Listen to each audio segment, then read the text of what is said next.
it's the government, the government, it's the government, it's the government, it's the government, government, the government, it's the government, it's the government, the government, it's the government, it's the government, it's the government, the government, government, the government, it's the government, it's the government, the government, it's the government, it's the government, it's the government, government, the government, it's the government, it's the government, the government, it's the government, it's the government, it's the government, government, the government, it's the government, it's the government, the government, it's the government, it's the government, it's the government, government, the government, it's the government, it's the government, the government, it's the government, it's the government, it's the government, government, the government, it's the government, it's the government, the government, it's the government, it's the government,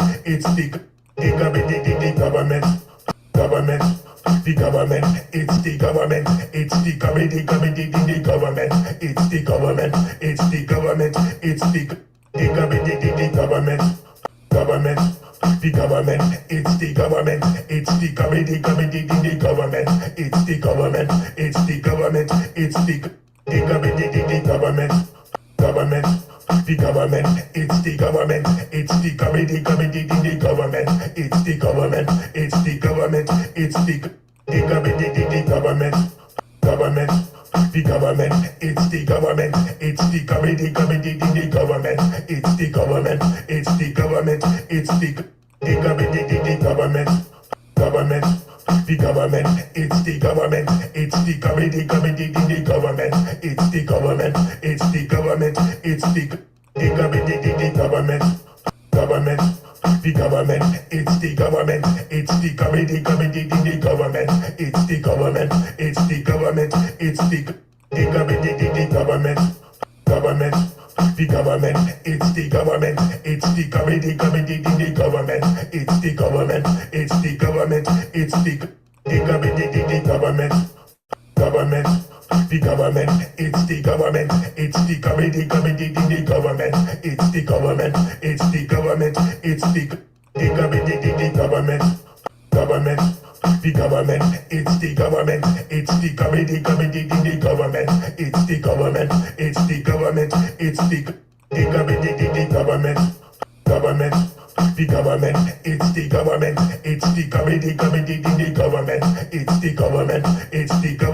it's the government, government, the government, it's the government, it's the government, the government, it's the government, it's the government, it's the government,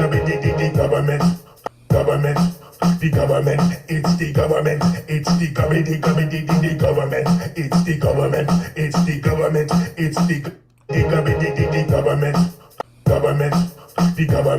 it's the government, it's the government, the government, it's the government, it's the government, it's the government, government, the government, it's the government, it's the government, the government, it's the government, it's the government, it's the government, government, the government, it's the government, it's the government, the government, it's the government, it's the government, it's the government, government, the government, it's the government, it's the government, the government. How culture interact with structural circumstances. So we challenge the culture of success thesis, but not to discard culture. We try to argue that an immigrant group's culture emerges and is continually reformed as a result of unique historical, legal, institutional, and social psychological processes in the host society. And culture has structural roots, and cultural pattern emerges from structural circumstances. In the Asian American case, in the structural circumstances of contemporary immigration and the processes of interaction. So when we talk about culture, it's not just the pattern that got bring in by the immigrants, but also how these patterns changes as immigrants adapt and trying to adapt and integrate into the host society. So here we use a concept of immigrant selectivity to try to get at how culture and structure interact. So immigrant selectivity refers to an immigrant group's average level of education that is higher than compatriots that they left behind at home. So there has been studied by a colleague of mine, Cynthia Feliciano, on immigrant selectivity. She's from UC Irvine also. So she found that except for Mexicans, most of the immigrant groups in the United States are positively selected. In other words, the group's socioeconomic status is higher than the general population that they left behind in their homeland. However, we see immigrant selectivity is too general a concept to have the kind of analytical rigor that we want to get at. So we fine-tune the immigration selectivity concept to have a hyper versus hypo-selectivity concept. So for groups that are hyper-selected, that means they not only have average level of education higher than the population they left behind, but the percentage of college graduates, so not just the average year, the percentage of college graduates in an immigrant group that is higher than compatriots in the homeland and also higher than natives in the host society.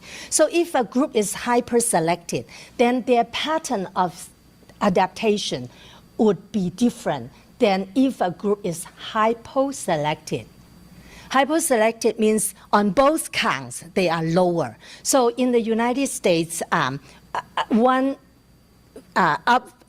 very significant hypo-selected group would be Mexican immigrants because their average level of education as well as the proportion of college graduates is a lot lower than Mexicans in Mexico and Americans in the general American population. So here is the figure of hyper-selectivity, high selectivity, and hypo-selectivity. So for the Chinese, it's very obvious Chinese are hyper-selected in terms of the college the proportion of college graduates in the homeland as well as in the host society. The blue bar is the target group.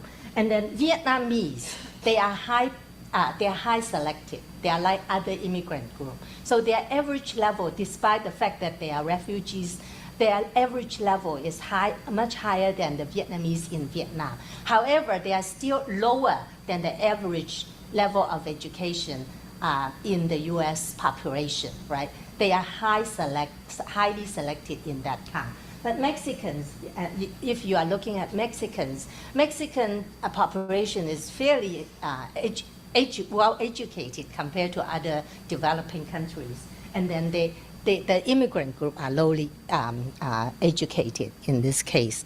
So there are, in our study, we noticed that there are notable effects of hyperselectivity, which could help us explain how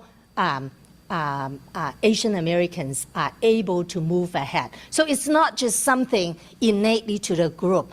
It's also something in the host society and also the interaction. So we see that hyperselectivity equips an ethnic group with favorable starting point. So if you are thinking about an immigrant group, half of them already have a college degree, then the children or they themselves, they are already structurally adapted to the society because their level on arrival is already higher. So the children would have higher starting point. And it also enables the group to construct a particular cultural frame conducive to education. More importantly, a lot of groups have the cultural frame of success, right? But whether you can promote that cultural frame, and to realize that cultural frame, it requires resources. So it also includes hyperselectivity, includes the group's ability to generate ethnic capital. Ethnic capital, we mean ethnic institutions and also ethnic practices to support and reinforce that cultural frame. And then with a group that have a lot of resources, then they have stronger social capital to allow the group to tap into symbolic capital, that is positive perception from the whole society and positive stereotyping, which would be a cutting edge sword, but it would promote educational achievement. And it leads to an achievement paradox. So there are several critical elements I want to highlight here that underpin Asian Americans' extraordinary educational achievement. One is there is a consistent constricting cultural frame of success that is kind of Asian, more Asian American. Like a lot of Asian American children, they experience this constricting cultural frame, despite the fact regardless of your socioeconomic status. Like if you are growing up in Chinatown or Koreatown of working class families, you experience this cultural frame that is constructed by middle class immigrant families. And then also ethnic capital. In a hyper-selected group, you will see that there are ample cultural institutions and practices exist or established to promote education. And then there are symbolic capital, especially not just in the larger society that because the group is positive, hyper-selected, then the positive image of the group influence how the teachers, how schools perceive the children. And it creates something like Jennifer coined the term, a stereotype promise, that is the positive perception from teachers that lead the teachers to give extra help to the students, and then the students perform as stereotyped. So a constricting frame of success, so a frame refers to an analytical tool by which people observe, interpret, and make sense of their social life. So the Asian success frame that is constructed within the Asian American community and also imposed by their surrounding, by their environment, is two things. One is a good education. A good education not just meaning graduation rate, but a good education refer to straight A in school and degree from a prestigious society, and not just a bachelor's degree, but advanced degree. So a lot of Asians end up over-educate themselves. And then the other, the success frame among Asians is very constricting, so constricting that they gear, like the family or the community expect you to seek high status and high salary professional jobs in the Big Four. There are others too, but this Big Four is quite common: medicine, science, engineering, and law. And why the Big Four? Because this Big Four requires credential. So the parents would tell you that if you have the credential, if you do twice as good, then you can get there. And you can also, like if you don't like being employed, you can also establish your own business. So here are some interviews, script about this constricting frame, and you can see that this is a Chinese male. So he said that as far as I can remember, I've always felt like working hard and being smart and doing the best we could and have high expectations, like straight A's in high school and grade school for that matter. It was always something that was understood. So they even internalize this constricting frame. So here is Hui, a second-generation Vietnamese male, and he shifted major from neurobiology to English. Now, I teach Asian American studies. I have students from science, pre-med, who take my class and decided that they want to switch major. I said, are you sure? What would your parents say? I don't want your parents to come kill me. So you can see that the kind of the response from the interview. He said, humanities is a hard major for Asians to swallow. They want you to be a doctor, pharmacist, or lawyer. My parents saw English as a hobby.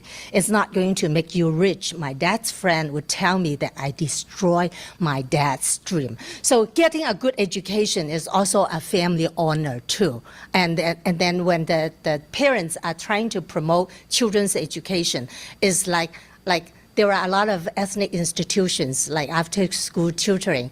They advertise like, we can help you to realize your dream, not the children's dream of putting the children to good schools. And then ethnic capital is the ethnic institutions. So for the hyper-selected group, they have the resources to build institutions that carry on their practices from Asia.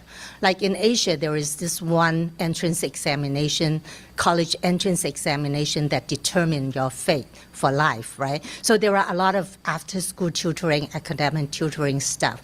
So with the immigrants coming in and, they could promote education by promoting their business in educational institutions. So in the Asian communities, you see a lot of those tangible resources that support, not only send the signal to the parents, but also support the parents' constricting frame. So these institutions would create intangible resources like an ethnic social environment for success, as well as information that circulate both formally and informally about through ethnic channels, and that help immigrant parents, not just the middle-class parents. As a matter of fact, middle-class parents don't need that as much as working-class parents, especially parents who don't know English. Right? So these resources cut vertically across class lines to help working class co-ethnic as well, to override their social economic disadvantages. So we in Los Angeles, we'll see the Korean and Chinese yellow book, and their yellow book is thicker than the like AT&T yellow book.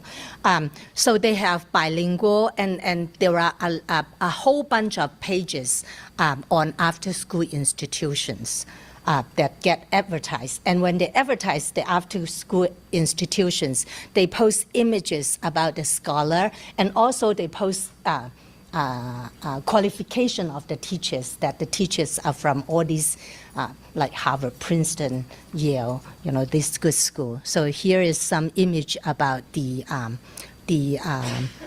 advertisement. And again, they don't just promote academic, like doing tutoring. Like you can imagine kids going to these schools, not just weekend, but daily.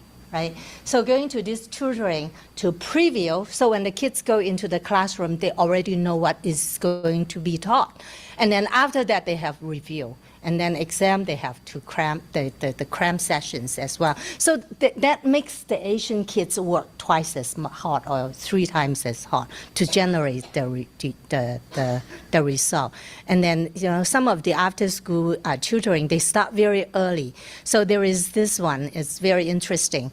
In English, it's called Brainchild. It's a preschool, like 3 to 5 year old kids. But in Chinese, it's modern math and English. So they try to start early. And there is a very prevailing slogan saying that don't let your kids lose in the starting line. So we want your kids win at the starting line. So when you enter the classroom, the kids are already winning. So that's the thing that they are trying to promote. And it's a business.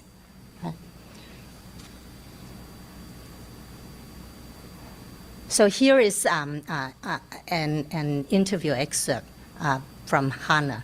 And she said that summertime, besides going to summer school every single year, we also did tutoring classes to get ahead. If we're going to take geometry, then we are doing it in summertime. So they are doing it before. Or algebra in summertime. In the Asian community, I think everyone does tutoring. And then there is symbolic capital that we found too. So it's not just what's going on in the Asian family or Asian communities, but also what's going on in school, right? So the symbolic capital is a positive perception and positive stereotype by the non-Asians. So all Asians are good students, so that is a stereotype. And the stereotype is not only, it's not necessarily true, but it becomes true when it is favored by teachers and meet teachers' high expectations. So we find that this stereotype, we call it stereotype promise, is a form of symbolic capital. That is the promise of being viewed through the lens of a positive stereotype of one group, which leads one to perform in such a way that would inadvertently confirm the positive stereotype. So the consequences that it enhances performance, right? So we know that from social psychology, there has been study about stereotype threat. That is, if a group is facing the negative stereotype, then their performance would be negatively affected once the negative stereotype is involved. So here is an example of a stereotype promise. So Ophelia, second generation Vietnamese female, she said, I wasn't an exceptional student. I was a straight C student, whereas my other siblings, they were quicker than I was, and they were straight A students. And then in school, what happened to her?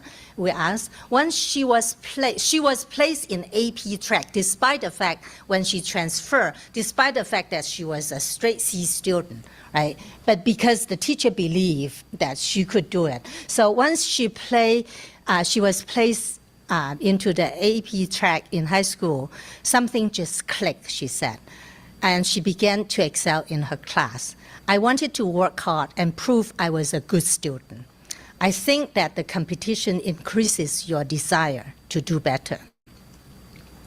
And David, he also said that I think my teachers, view us positively just because the perception that Asians, Chinese typically do better in school than the Hispanics and the Caucasians and African Americans, right?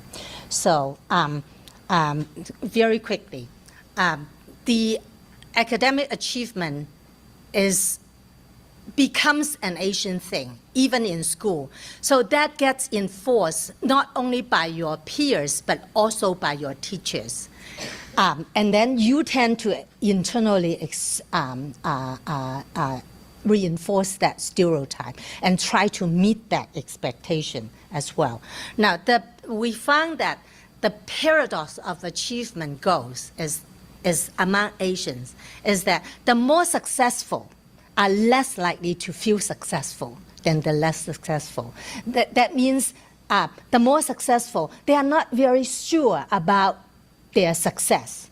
And also they tend to show low concept and self-esteem. And then the less successful are more likely to feel successful than the more successful.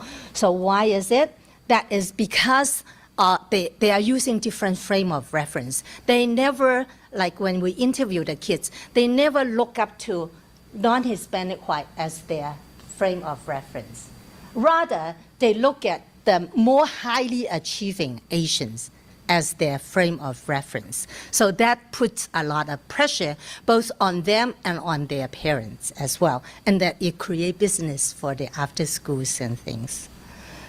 So then the new stereotype that get created by this stereotype promise and positive stereotype is like, one is the tiger mom stereotype.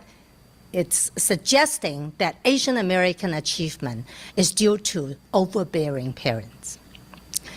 And then there is this nerd stereotype that achievement is due to hard work. So Asian students are less likely to be viewed, and also when they come to the labor market, as self-starter, risk taker, independent thinker. So that creates a bamboo ceiling that is specifically targeted Asian Americans when they come into the labor market.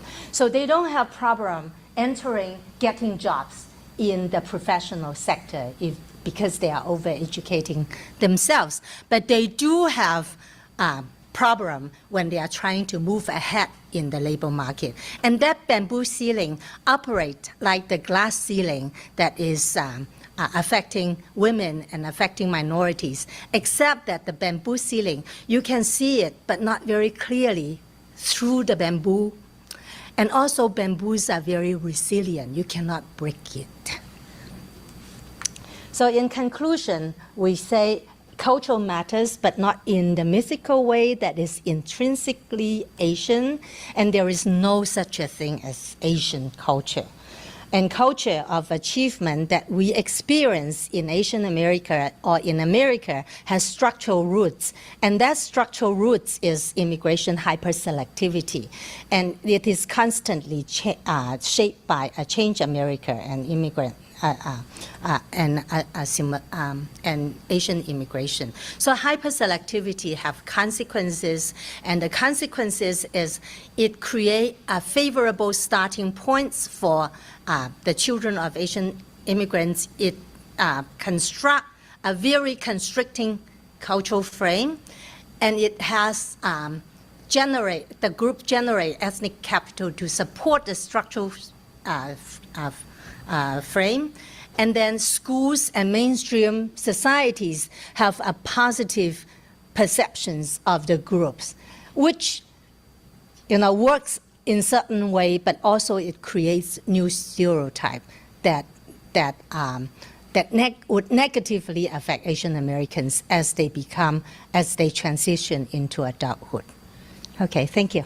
As this assimilation continues for the Asian immigrants into the second, third, and fourth generation, did you study that at all and figure out how the Americanization of Asian Americans has changed the kind of data that you find here in more recent immigrants? Yes. Well, our research focused on the first 1.5 and second generation. As just now I said that the Asian American population, it's overwhelmingly first and second generation, right? So whether beyond the third generation, it remains an empirical question. But there is this trajectory of integration, as Lina just now alluded to. In the old days, Asians were negatively perceived because a lot of them coming into this country were laborers and low-skilled workers, and they were excluded from the working class movement and working class struggle. They were excluded from the union, so they kind of caught at the bottom, and they would not be able to move ahead. Even the second generation grew up in the 1930s and 1940s. The Chinese in particular, Japanese were already interned during the war. And the Chinese Americans were able to, were allowed to integrate, right? And they went to universities, but then the larger societies still exclude them. So they end up, after a college degree, they end up going back to Chinatown to work in their parents' businesses. So that's the old days. Now today, the society becomes more open or more diverse, so to speak. So you could see that the upward mobility trajectory is possible for minorities to move ahead. However, once you move ahead, hyper-selectivity have these negative consequences. Once you move ahead, you seem to have a positive image, but then that positive image would create new stereotype. And these new stereotype not only affect the immigrants or the second generation, but they also affect the later generation.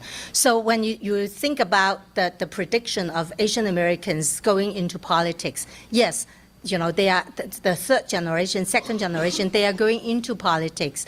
And some of them are trying to break the bamboo ceiling, so to speak. But they can only do so in cities like San Francisco, Silicon Valley, or whatnot. But in some of the new destinations, when Asian Americans were a smaller number, regardless of your generation, they are still having problem. Yeah. In your study, have you compared your general conclusions with a subpopulation of Chinese orphans who were adopted by non-Asian parents? Is there a difference between them? I have not studied that, but I have students who are adoptees, right, and also who are mixed race. Now, they also are impacted by the stereotype promise. However, they are the ones who are not as intrinsically tied to the ethnic community. So they are the ones who are still doing well, but they are not doing exceptionally well. So they are kind of the average. We see for Filipinos, right, the children of Filipino immigrants, Filipinos is a hyper-selected group, but they are also highly assimilated because of their English language, and a lot of Filipinos, they are nurses and physicians, right? So their children are doing quite well in school because of their middle-class background. However, on average, their children's educational attainment is significantly lower than the parents, all right? But is this downward assimilation or downward mobility? I don't think so, because they are still on average higher than the US average. And I would just say they are becoming average American. They are becoming American. But for the Asian, because of this success frame or this image, the Asians cannot become average.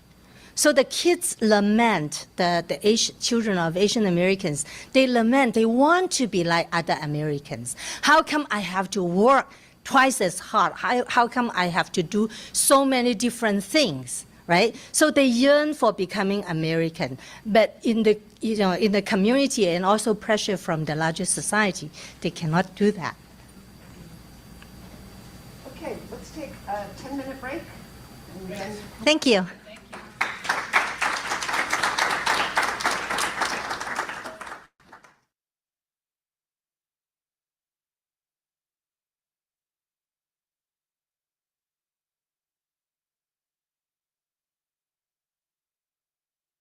They are chosen because they come in already highly educated.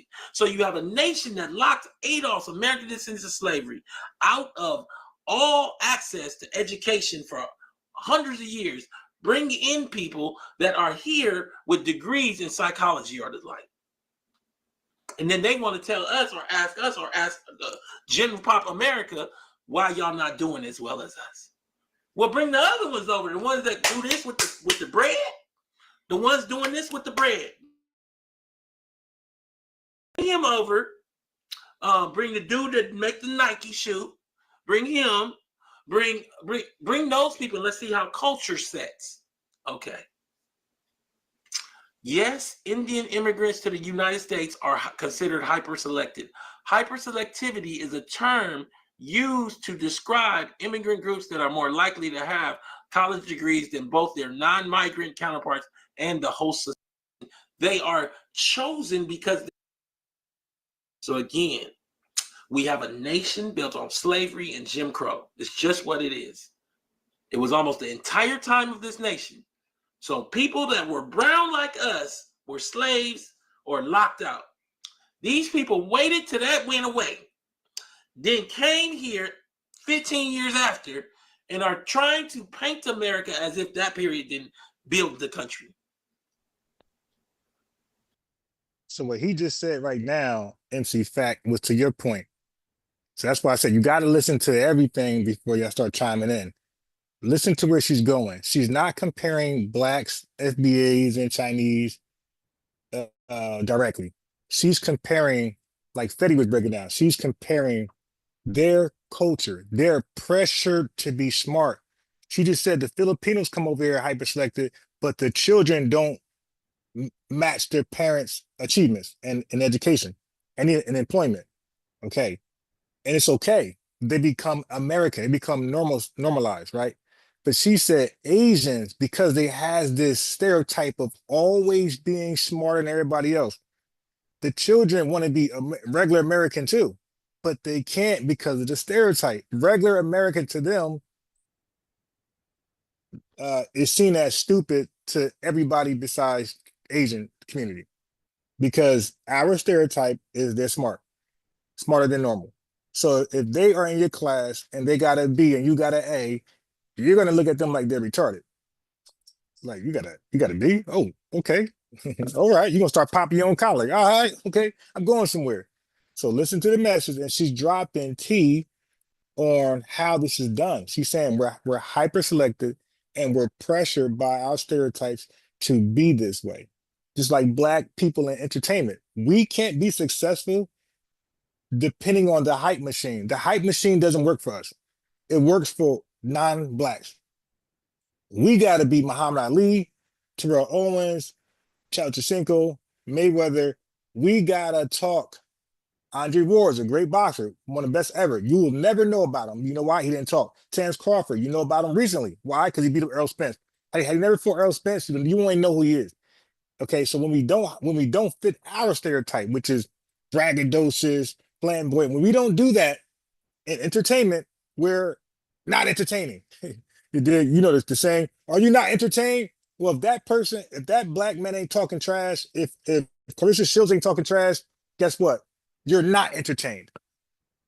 And then it works the opposite for non-blacks, especially whites.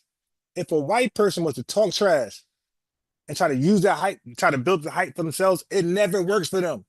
The Conor McGregors, all these people, it works different. Brady, when they try to be braggadocious or talk trash, it does not work out for them. They get the opposite effect. The hype machine is to back them up where they ain't got to talk. Black people, the hype machine doesn't back us, so we got to talk. So these are the stereotypes. So you got to listen to everything. So now Tone just said, hey, they waited until the coast was clear. They waited until the Civil Rights Act and all the other acts that follow afterwards had made it safe and sound. You know that song, Safe and Sound? Made it safe and sound for them. Now they're coming over and erasing what happened prior.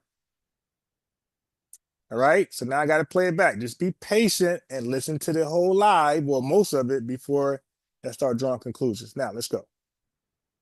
Let me go back on mute. So again, we have a nation built on slavery and Jim Crow. It's just what it is. It was almost the entire time of this nation. So people that were brown like us were slaves or locked out. These people waited till that went away, then came here 15 years after and are trying to paint America as if that period didn't build the country. Okay. Just making sure everybody understands what's going on. So again, we have a nation built on slavery and Jim Crow. It's just what it is. It was almost the entire time of this nation. So people that were brown like us were slaves or locked out.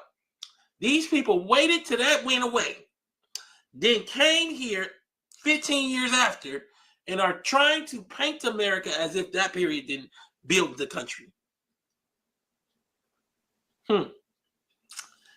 Okay. Just making sure everybody understands what's going on. So before 1970, they just weren't here.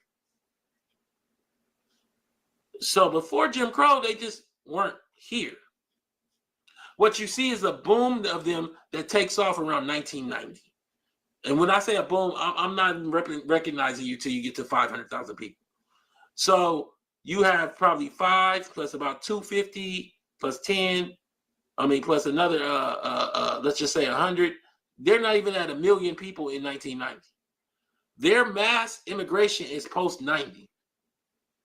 You have a people that in mass came here after 1990 trying to tell us the narrative of a country that we built and was never paid for. And we dead silent about it. This is what we said about Kamala Harris. There is a problem here that your kids will pay for because of your laziness and lack of understanding the realities of what reparations means. So before 1970, they just weren't here. So before Jim Crow, they just weren't here. What you see is a boom of them that takes off around 1990. And when I say a boom, I'm not recognizing you till you get to 500,000 people. So you have probably 5 plus about 250 plus 10. I mean, plus another, let's just say 100. They're not even at 1 million people in 1990. Their mass immigration is post 90. You have a people that in mass came here after 1990 trying to tell us the narrative of a country that we built and was never paid for. And we dead silent about it. This, what they do in that second generation is they tell us that their parents came here and that they worked hard and they didn't have nothing. But their idea of nothing isn't being a slave for hundreds of years. Their idea of nothing isn't $200 liquid. Their nothing is some kind of a 2-year struggle or 4-year struggle. It'd be, they don't even understand our nothing. What they do in that second generation is they tell us that their parents came here and that they worked hard and they didn't have nothing. But their idea of nothing isn't being a slave for hundreds of years. So MC Fact, listen to what he's saying. Had you let Tone play out, you'd have heard this. So he's saying what you said, but you gotta let the video play out. You're kind of killing the show. So he said this is, so you borrow his talking points. Yes, you came here for nothing from nothing, right? In your country, little was going on. But guess what? One thing that wasn't going on was slavery and Jim Crow. Racial segregation, racial discrimination. You wasn't going through that. So your nothing is your nothing, but it's not our nothing. Okay, our nothing is a lot more difficult to start from and be successful compared to your nothing. All right. So I'm gonna let the video play from now on without interrupting. What they do in that second generation is they tell us that their parents came here and that they worked hard and they didn't have nothing. But their idea of nothing isn't being a slave for hundreds of years. Their idea of nothing isn't $200 liquid. Their nothing is some kind of a 2-year struggle or 4-year struggle. It'd be, they don't even understand our nothing. What they do in that recent immigrants to the U.S. are diverse with regard to selectivity. Hyper-selectivity refers to a dual positive selectivity in which immigrants are more likely to have graduated from college than non-migrants in sending countries. So go read this because we kind of went through it. But these people from Nigeria, from Cuba, from Asia, many parts like China and India, they're all hyper-selected. So don't let them talk to you about culture. Hold on one second. Recent immigrants to the U.S. are of inventors to and from countries. America has more inventors coming here than all countries combined. This is our economic secret weapon. Well, the reason why they come here is because we created all the wealthiest people in the history of the world because of the way our policies are set up. In many other countries, they got all kinds of things like to set up your inability to become part of the upper class of their society. Nope, not here. But they do know how to keep policies for Adolf's people. There's only one group that was impacted by Jim Crow. There was no one. Okay, that was an important talking point. So all what she said is great and dandy, but what Tone said stands. Only one group was affected by Jim Crow policies. Okay, so all this hyper-selectivity, nuts. So you guys got to just put it in your forefront that most of these immigrants know nothing about American history from 1975 till slavery. So when you talk to these folks, just keep in mind, most of them know nothing about 1975 all the way to the 1800s. They know nothing about it. They'll know about 1776, 1781, 1786, all those great things. Yeah, American independence, fighting the British. But when you go from 1830 to 1975, they are absent-minded. That doesn't exist to them. All they know about American independence, 4th of July, and here we come to the country to be hyper-selected. That's they don't know. Okay, and ignorance is no excuse, but just know that going into an argument with these guys, that's all of them, even black immigrants, they don't understand that they don't have any recollection or any historical background from about 1830 to 1975. Keep that in your forefront. They got to prove, they got to demonstrate they know that, which they probably don't. Like you said, they came, their starting point is like 1980s, 1990s. That's all of the immigrants on a wide scale. Their starting points are 1980s, 1990s. So they came over here when the crack epidemic was booming. Juan Crow, it was Jim Crow for Adolph's black folk. Of inventors to and from countries. America has more inventors coming here than all countries combined. This is our economic secret weapon. Well, the reason why they come here is because we created all the wealthiest people in the history of the world because of the way our policies are set up. In many other countries, they got all kinds of things like to set up your inability to become part of the upper class of their society. Nope, not here. But they do know how to keep policies for Adolph's people. There's only one group that was impacted by Jim Crow. There was no Juan Crow. It was Jim Crow for Adolph's black folk.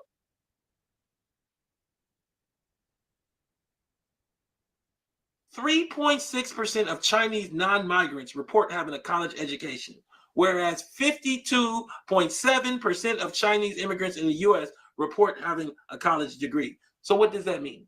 That means that they come from the 3%. So now when they get here, you can't let them tell you that Chinese work hard. Of course, if you take the oppressive 3% and bring them here, they're going to look like they work hard. Bring over the other 97. Bring the dude doing the pit back. Put differently, Chinese migrants in the U.S. are 15 times more likely than their non-migrant counterparts in China to have a college degree. This hyper-selectivity drives the perception that all Chinese are educated, smart, hardworking, and deserving. Among the Chinese second generation, the proportion of college graduates is 61%, compared to only 32% among non-Hispanic whites of native-born parentage, and compared to like 15% for blacks. 3.6% of Chinese non-migrants report having a college education, whereas 52.7% of Chinese immigrants in the U.S. report having a college degree. So what does that mean? That means that they come from the 3%. So now when they get here, you can't let them tell you that Chinese work hard. Of course, if you take the oppressive 3% and bring them here, they're going to look like they work hard. Bring over the other 97. Bring the dude doing the pit back.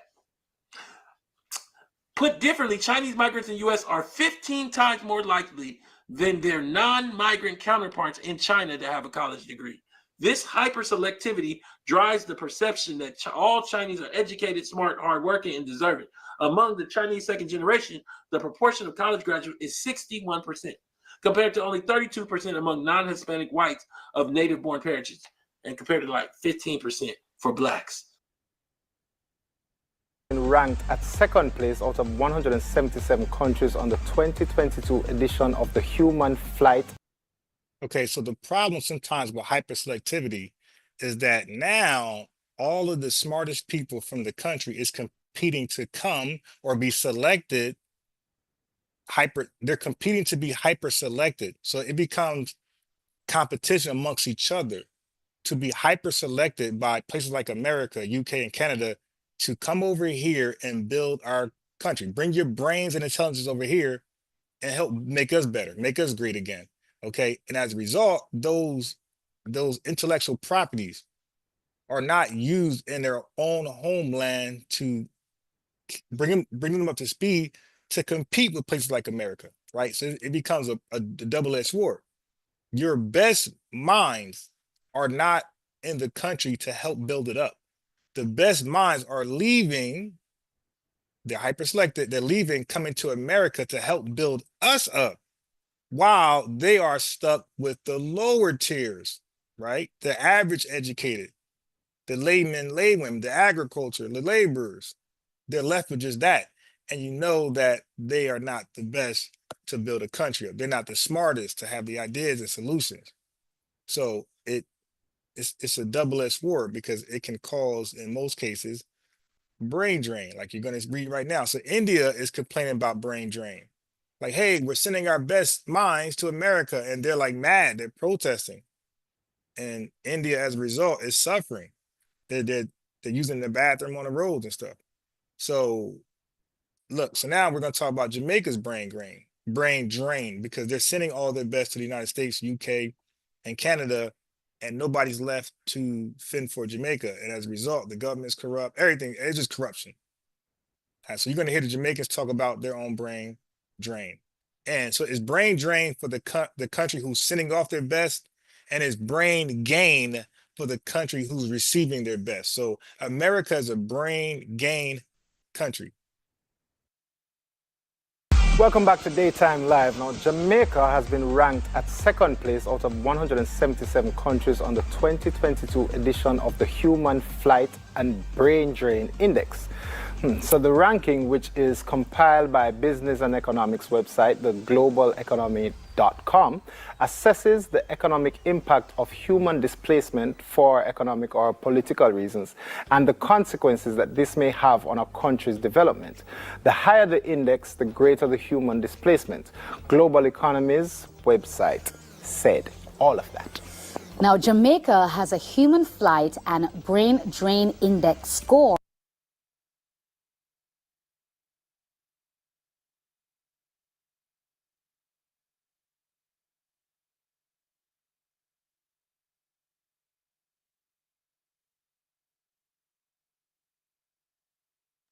I'm talking on mute. So over here in America, us FBAs, we call it fleeing. You're fleeing from your country. You're running from your country. Well, Jamaicans themselves, they call it human flight. You're leaving our country. You're flying out. You dig? So they have an issue with that. They call it human flight. We call it fleeing. For economic or political reasons and the consequences that this may have on a country's development. The higher the index, the greater the human displacement. Global Economy's website said all of that. Now, Jamaica has a human flight and brain drain index score of 9.1, with Samoa topping the list with a perfect score of 10.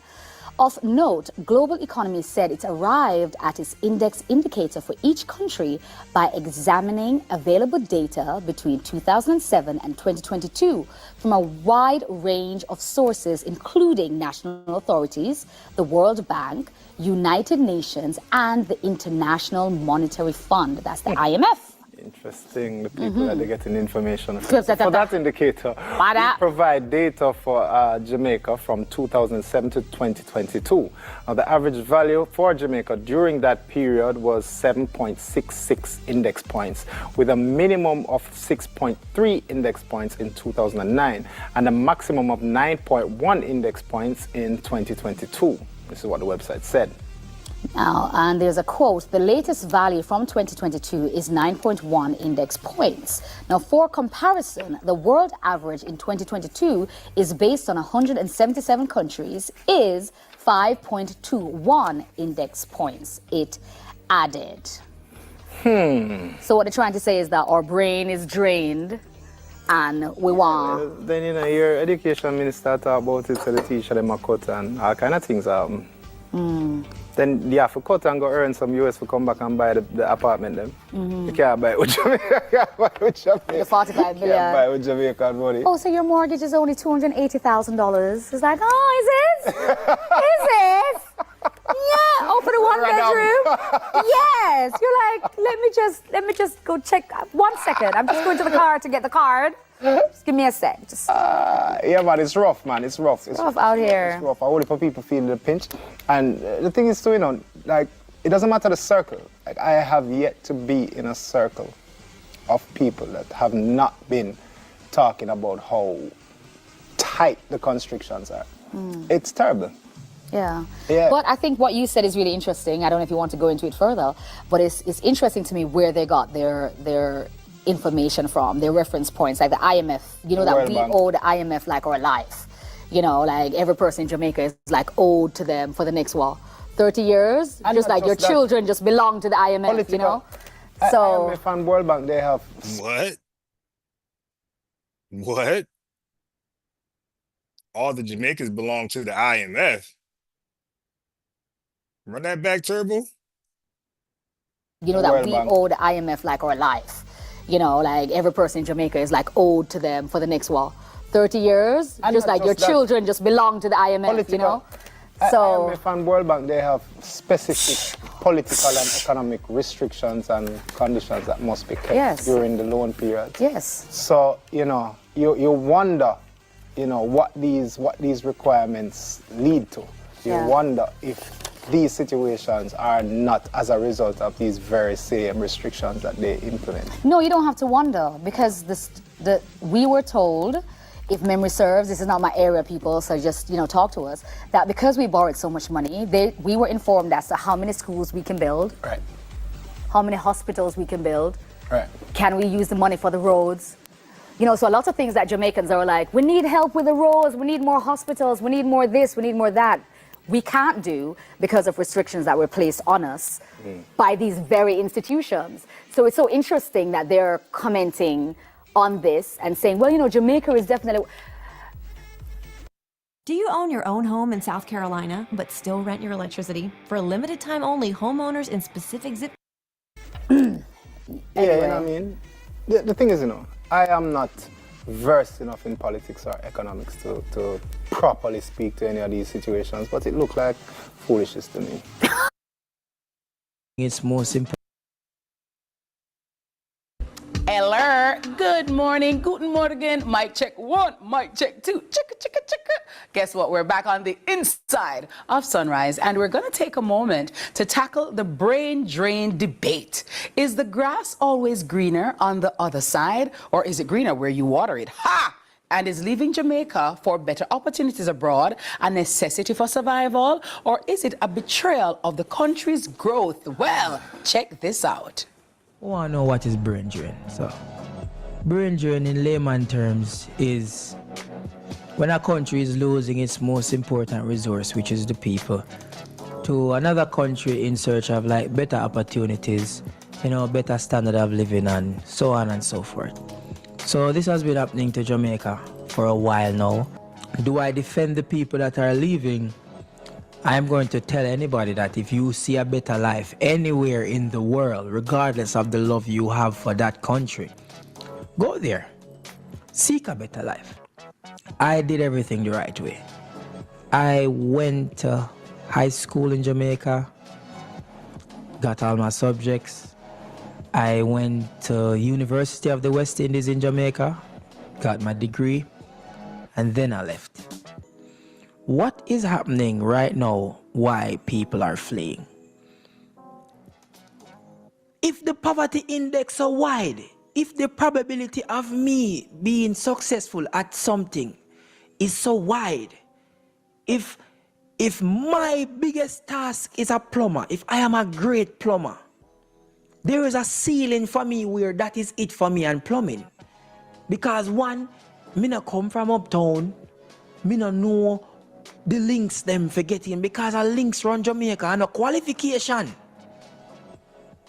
So me don't want to complain about the brain drain because we do it the right way.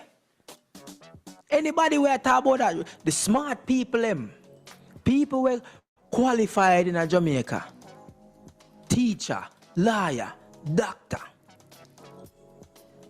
Why them leave?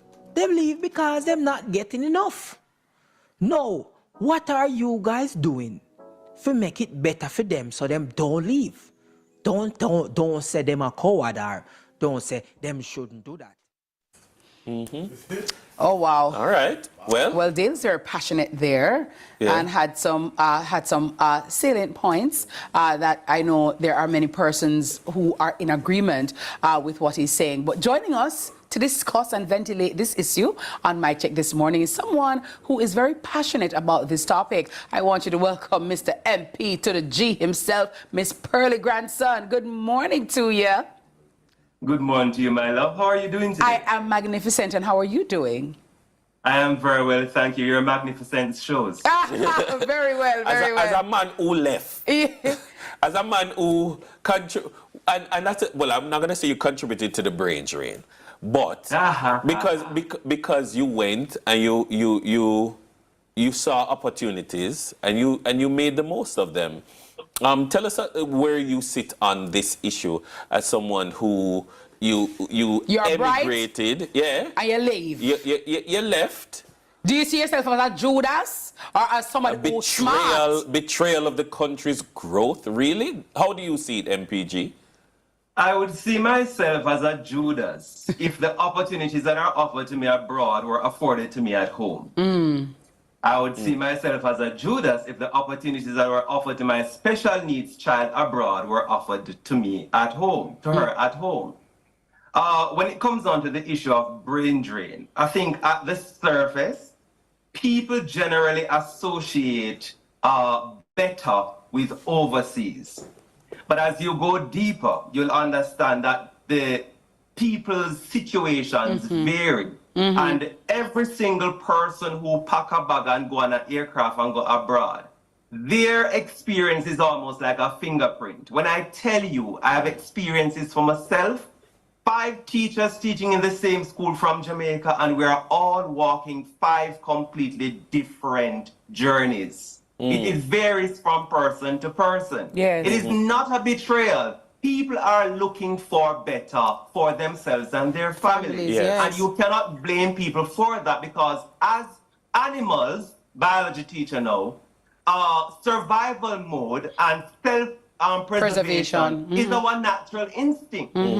Let me give it from a sociological perspective. When we study the history of migration in the Caribbean, we often have this debate in modern society about, migration, and it's almost like it's a new thing. Migration is as Caribbean. I'm sorry. The excuses to flee is just beyond me. When this country was being built, this country was in a worse shape than Jamaica, right? The people who fled, what had to be done is what had to be done, okay? And as a result, the country was built. And now it's the best country in human history. You guys, whoever is fleeing from their country, they had a whole list. Everybody's fleeing from their country. When are you guys are going to sacrifice for the future? I want to, they all got this me, I and team mentality. I hope y'all picked that up. It's all about me, and what I want. And then, by the way, it's not like they come back to Jamaica after they go get the monies and the education, and they don't come back. And that's why it's called brain drain. If they came back, it wouldn't be called brain drain. They don't come back. So when they leave and seek these opportunities abroad and become skilled and educated, they stay in that country. As an immigrant, to build up the country they don't belong to, they're not native to. So that means that their homeland never receives or never becomes the recipient of this great education, of this great skill set. They're in the dark. So that is abandoning. That is being a traitor. Like, you left your country to die. I mean, like, this is the most cowardly thing to sit on a show and talk about. And then they got all these yes men. Like, I thought it'd be some pushback. Hey, where's the debate? Where's the opposite side? Is there somebody else gonna hop on? This ain't no debate. It's the same guy. Yeah, what happened to sacrifice? They be lying. You FBAs, you don't want to sacrifice. What we did though. Like we start off here, then we did not flee to Liberia or somewhere else, UK. We kept striving for better education, better equality, and things like that. We wanted the obstacles to go away. which is Jim Crow, racial segregation, discrimination. We want these obstacles to go away, and we feel like we can thrive and build something for the future. You guys don't want to do that. Nobody wanted to lay the groundwork. And then the next generation, the groundwork, the next generation. And then as a result, Jamaica's built up. You guys are leaving because of your current condition. That's embarrassing to me. Yeah, exactly. MC Fact. Fleeing rather than investing in his own country. That's shameful. Okay. So let's move on. So you're going to hear that here. So I was, this is an old debate. No, I'm sorry. This is an old video I did explaining what FBA is and who FBAs are. Okay. So then a Jamaican guy calls in named Stu Pease. Okay. And he pretty much didn't understand hyper-selectivity. Okay. So hold on. And we're going to distinction. We're being, you're. I want to get to it. For distinction. He said Negro. Okay. I think I want to pass it. From Haiti. If when the screen changed. Something like that.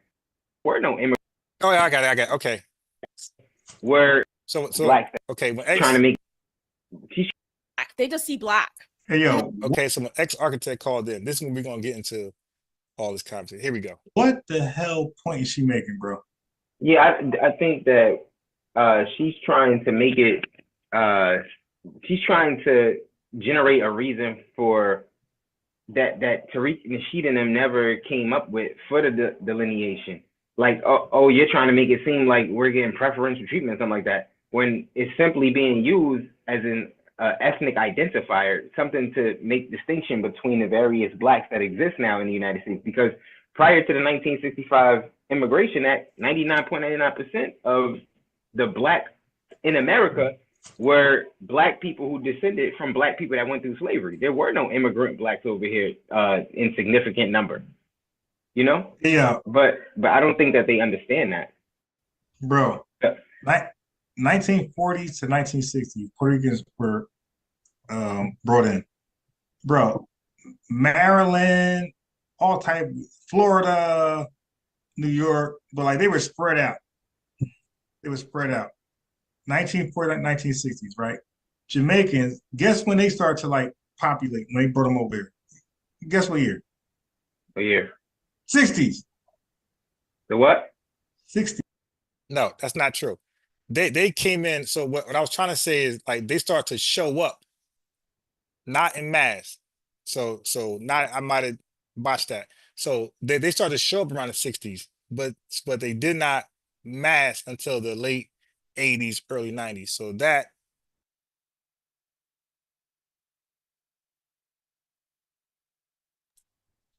they didn't show up in mass until the late 80s, early 1990s. So what I was, I could correct myself now, they didn't show up until the 60s, after the 65 Immigration Act, as ex-architect just pointed out. But they were few, right? Few in between, far in between. They didn't really show up in mass until the late 80s, early 90s, where it was like 1 million deep or close. Back. Right. Like no marching, nothing. Yeah, your ethnic group didn't suffer anything. You just benefited. So this is what MC Fact was going into. That's what I said, bro. Just wait, it's coming. Some of them know that and proud of it. You know, so Tariq, if and that that's beneficial for black people that went through slavery. No, he simply disqualifying you from being a part of an ethnic group that you're not a part of. I don't see where the harm is in where the harm is at in that. That makes no, like, the angle that they're trying to create, I think is coming from a place of ignorance. I think they simply hear the way Tariq Nasheed talks about the tether class of immigrants, right, and they think that that term is applicable to all of immigrants. And because of that, they're responding as if the term FBA is divisive and tether is, you know, generated for the point of animosity. I think that's where this is coming from. Yeah, I got a different opinion on that. Like, it's more. Not gonna have that depth of education anywhere you go. Like I remember Tariq was going against Myron, and somebody from Myron's squad was talking about how Black Americans had low IQs. You know, the white supremacist talking points. And then one of Tariq's boys, I think he had jumped in and he had mentioned like, "Yo, do you know what the IQ of a Sudanese nigga is?" And bro, if you heard the shit, it was so low. It was way lower than the African Americans. Like it was like, bro, you can't even make that argument. You can't make that argument. So I don't know. I don't know what to say. So Myron was making his argument based off the hyper-selected amongst Sudanese people, which they all do. I don't know, and I believe they're just stupid. They're not aware. I don't believe they're doing it in malicious intent or trying to undermine us in that regard. I think they're just stupid. Like they're ignorant to hyper-selectivity. They just don't know. And neither did the Jamaican who called in. And he gonna learn. With those types of people, I don't know. All right, if we had our own country, you know damn well it wouldn't be no shithole. You know, ahead of all of the other blacks. All I know is that Black Americans are far ahead of all of the other blacks in terms of accomplishments, in terms of education. If we had our own country, you know damn well it wouldn't be no shithole. You know, and I'm just being honest with you, it wouldn't be. Ain't no African country you want to be in, and that's me being. It's no disrespect to them because they don't want to be there. That's why they flee from those places. You're not gonna go to the Caribbean islands where you want to be there. They don't have an economy. You know what I mean? If you check the GDP per capita of those places, bruh, you could damn near combine every sub-Saharan African country into one, and it doesn't generate enough money to rival the annual income of an African American or a Black American or a SBA. Yeah, by the way, 94,000 Jamaican dollars is only 54 American dollars. 94,000 Jamaican dollars is only 54 US American dollars. That's the big change. It's that low. That's why when Umar and them was talking about how if a Black woman go to Africa, she gotta treat the Africans with respect, you know, because what those men accomplish, it's like, what? Ain't no more accomplished Black men than Black Americans. There's literally nothing on this earth. You know, just being honest with you, those people, they weren't even able to create an economy. But yeah. Okay, check this out right here. Go ahead. Haitian immigrants.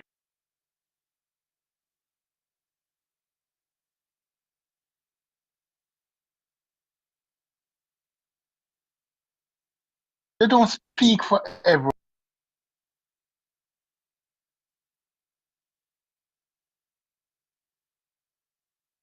Black immigrants are the It's fair to say.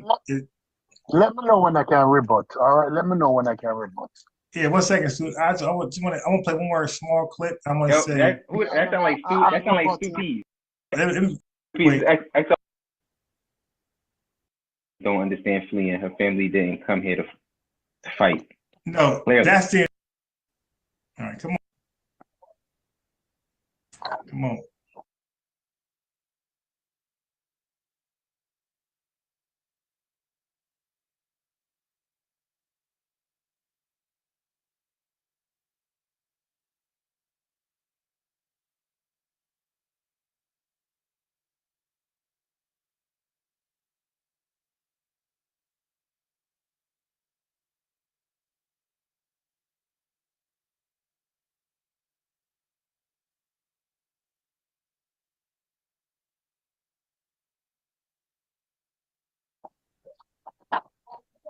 Come on, fight.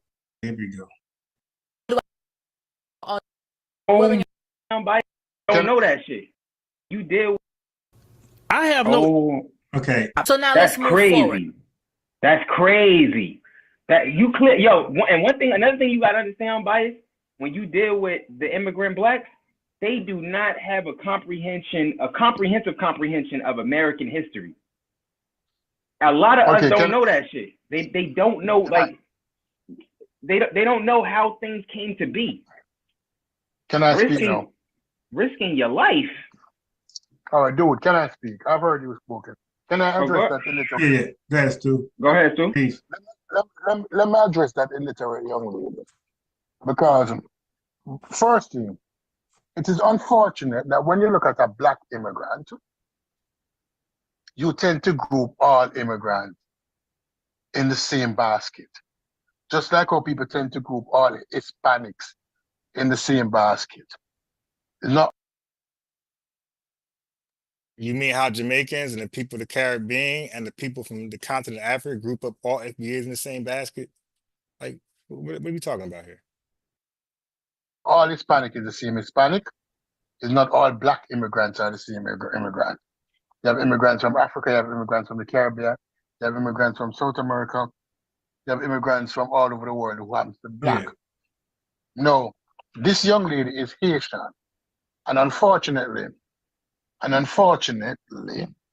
something that has happened in Miami over the last 30 years is that the zeitgeist has changed. There has been a fundamental shift that the first generation that comes into this country who pull themselves, open and close quotation, by the bootstrap and now lives in houses that value 500,000. Okay, so he just lied. The bootstrap. What bootstrap? You come over here seeking benefits like TANF. Now I know this dumb fool don't know anything about TANF and all the government set asides because I'm in that field, so I know all the. What do you? Give me. Go. Damn dog! Damn it! Tore my. Go! Lay down somewhere. Get up.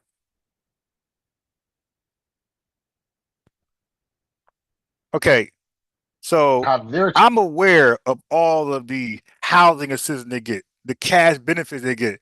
This dude is a tether. He's completely lying about pull up from your bootstraps. Y'all come in here and get cash assistance right away. Y'all get TANF right away, which is welfare. Stop lying. You coming from a country that ain't thriving. No, you see, they all talking about leaving. They come over here. You come with nothing. You didn't. Your parents didn't come with a great skill. They weren't coming like the Chinese or the VVIX. They was coming like regular laborers, and they came over here and ran right into TANF. They came here and ran right into HUD, FHA, HUD, LITIC. You guys got these assistance programs, these subsidies. The hell you talking? Who you think you talking to, bro? You ain't come here with your Jamaican money and buy a house. You came here and sat in that welfare line like everybody else and applied for TANF, applied for LITIC, applied for rent, income based. You applied for PBVs. The hell you talking about? You ain't pull no goddamn bootstraps up when 94,000 Jamaican dollars is $54 in America. The hell bootstrap you pick? The only thing you picked up was the only thing you had was your bootstrap. You tied that shit, walked to the welfare office. Newark, New Jersey is filled. Newark, New Jersey welfare office is filled with Haitians and Jamaicans.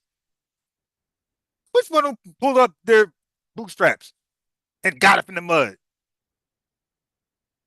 Newark, New Jersey is filled with a whole bunch of Haitians and Jamaicans in that goddamn welfare office trying to get benefits that was set aside really for FBAs, ADOS, and freedmen because we were locked out of wealth, deprived of the ADC program.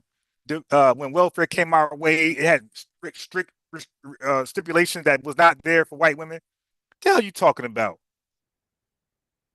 The hell, yeah. They have 10 people in one house, and it came over illegal too. The hell, what bootstrap you had? Goddamn liar! I'm over here looking at all these. I got a kid. I'm in there for some, you know what I mean, trying to get something going on. And all these goddamn Haitians, Jamaicans in my way. They ain't pulling no damn bootstrap. You sat there and begged for assistance like all y'all done.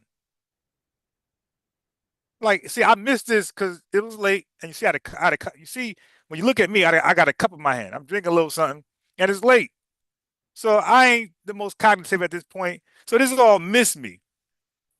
The hell bootstrap you tied up. You tied your bootstrap to go to the welfare office and apply for TANF and housing subsidies and things like that. Stop goddamn lying, bruh.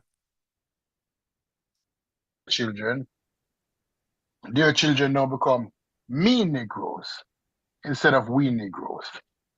If we go back in time and we look at a situation like the Harlem Renaissance, and unbiased knows about the Harlem Renaissance.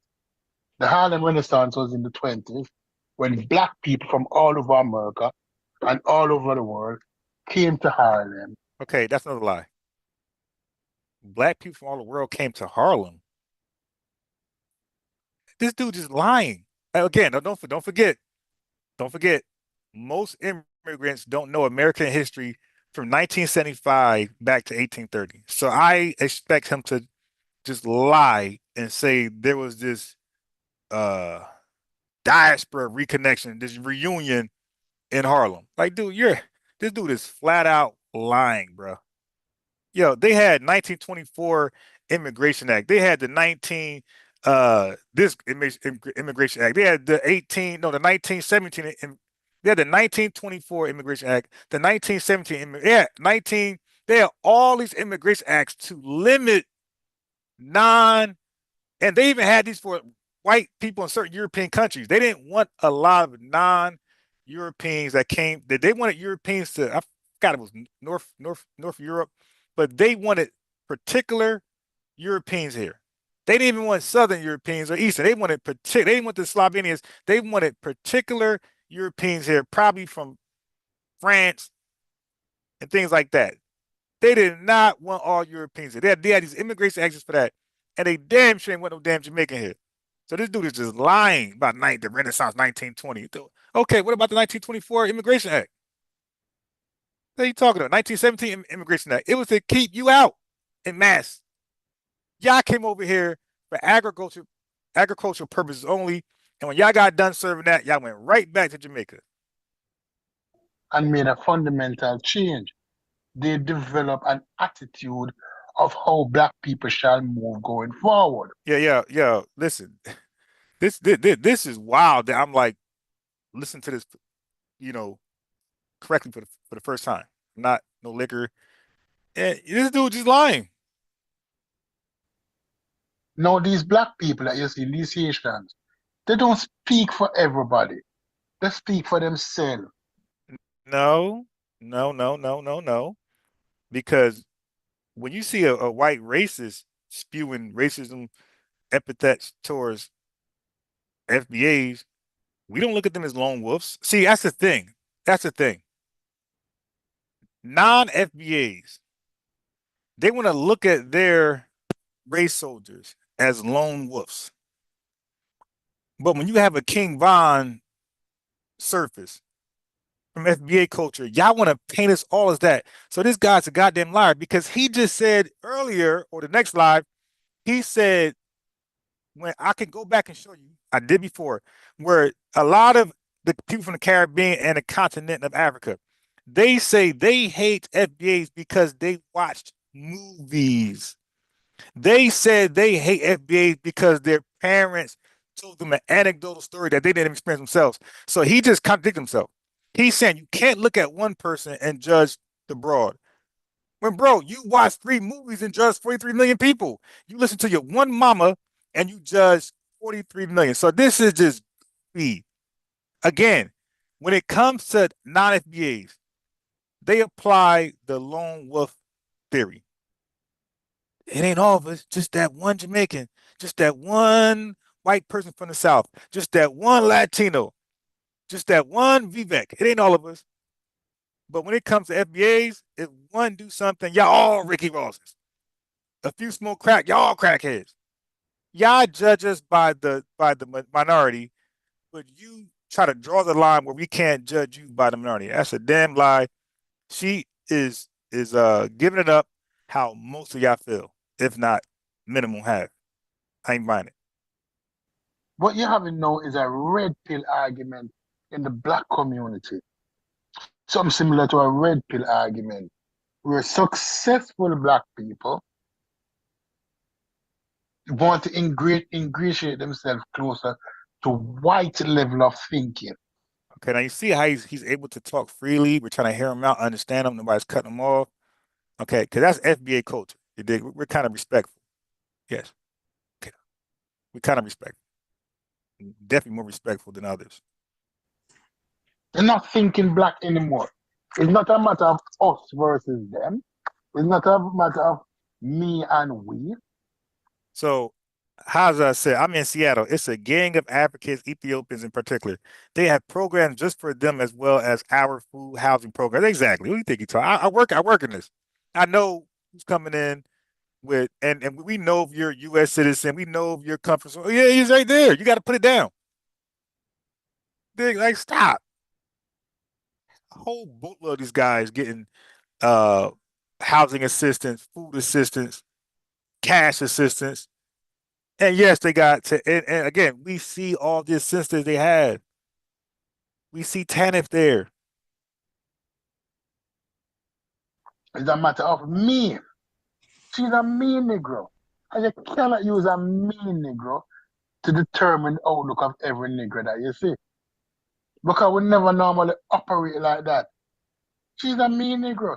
And you have mean Negroes in ADOS and FBA too. Okay, so again, this all, again, I'm not clear-minded. You see me with the cup in my hand. When I got the gray cup, there's evil spirits in that gray cup. You have mean Negroes. That's the 2024 is the rise of the mean Negro. I pulled myself up by the bootstrap Negro. I didn't say But that Puerto hold on. Where do you find the mean Negro in the FBA's right? I didn't CPs? say that Name one that you know. Tariq Nasheed is a mean. Okay, my computer's okay. I give it tabs. Where's Tariq Nasheed a mean Negro? Because Tariq Nasheed program is about Tariq Nasheed. And Tariq Nasheed has changed his program in accordance to what he wants, not in accordance to what the program wants. And what Tariq Nasheed was saying, let me finish. Go ahead. So now I already showed y'all Tariq Nasheed evolution until where he's at now. I showed you when he was pitching. I showed you in January 2018, early in the year, 7 years ago. He was talking that global empowerment. He was all inclusive to all of blacks throughout the diaspora and the continent. And as he was trying to do this global empowerment, he kept seeing people like Stu Pease and people like her just undermine this fairy tale idea of global empowerment. And you've seen Tariq Nasheed in January 2018, how he was optimistic, but he felt like there was he felt like the tether class in these nations were minimum. He felt like there was enough real ones in that class to check the tethers. But when it got to May, June, August, he realized like, oh, snap. The tether class is the majority. The real riders in the black diaspora and the continent, they are the minority. Yo, we just allied with ops look like us. But their agenda is to be closer to white folks. They got more of a white supremacist mentality against us. So then he started to be more aggressive in his talk in October of 2018. He started to be more aggressive in November, and around December of 2018, he damn near was all ADOS, all in. You dig? In 12 months, he realized, oh, we ain't got no allies. not with the continent, not with the diaspora. We ain't got no allies.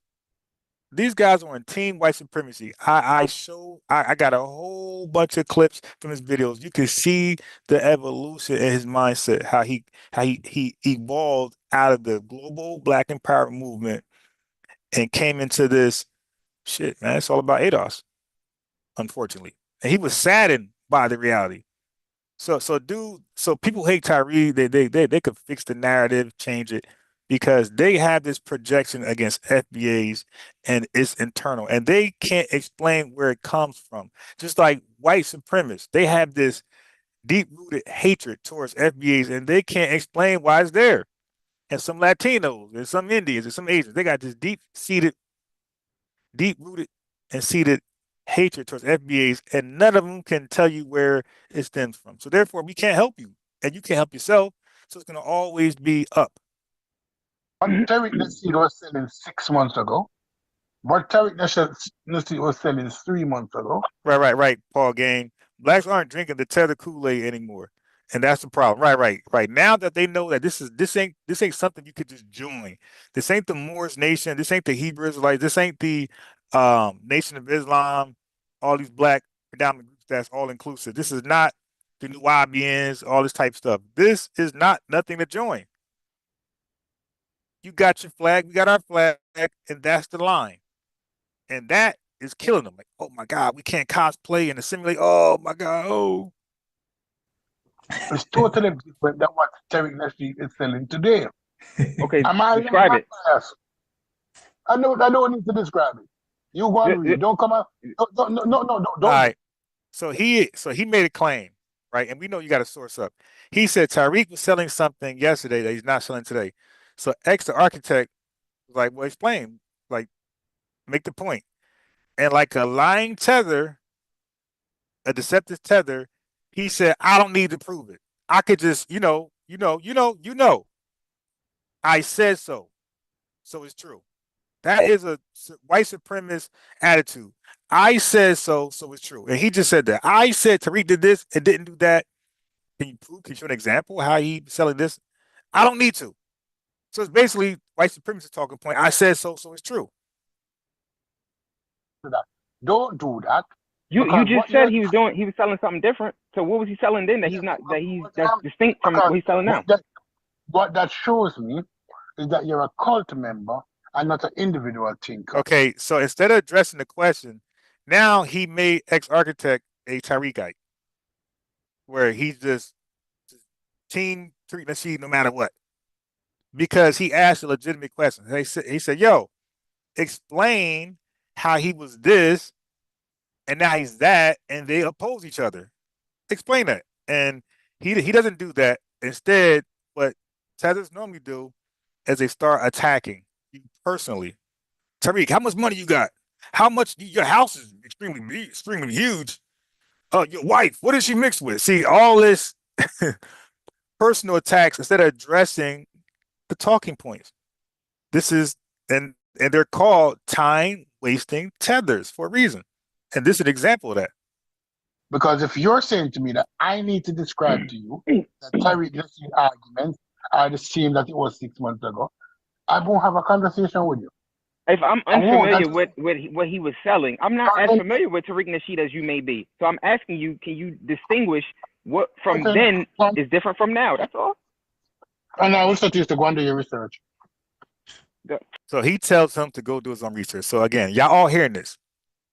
This is a babbling buffoon.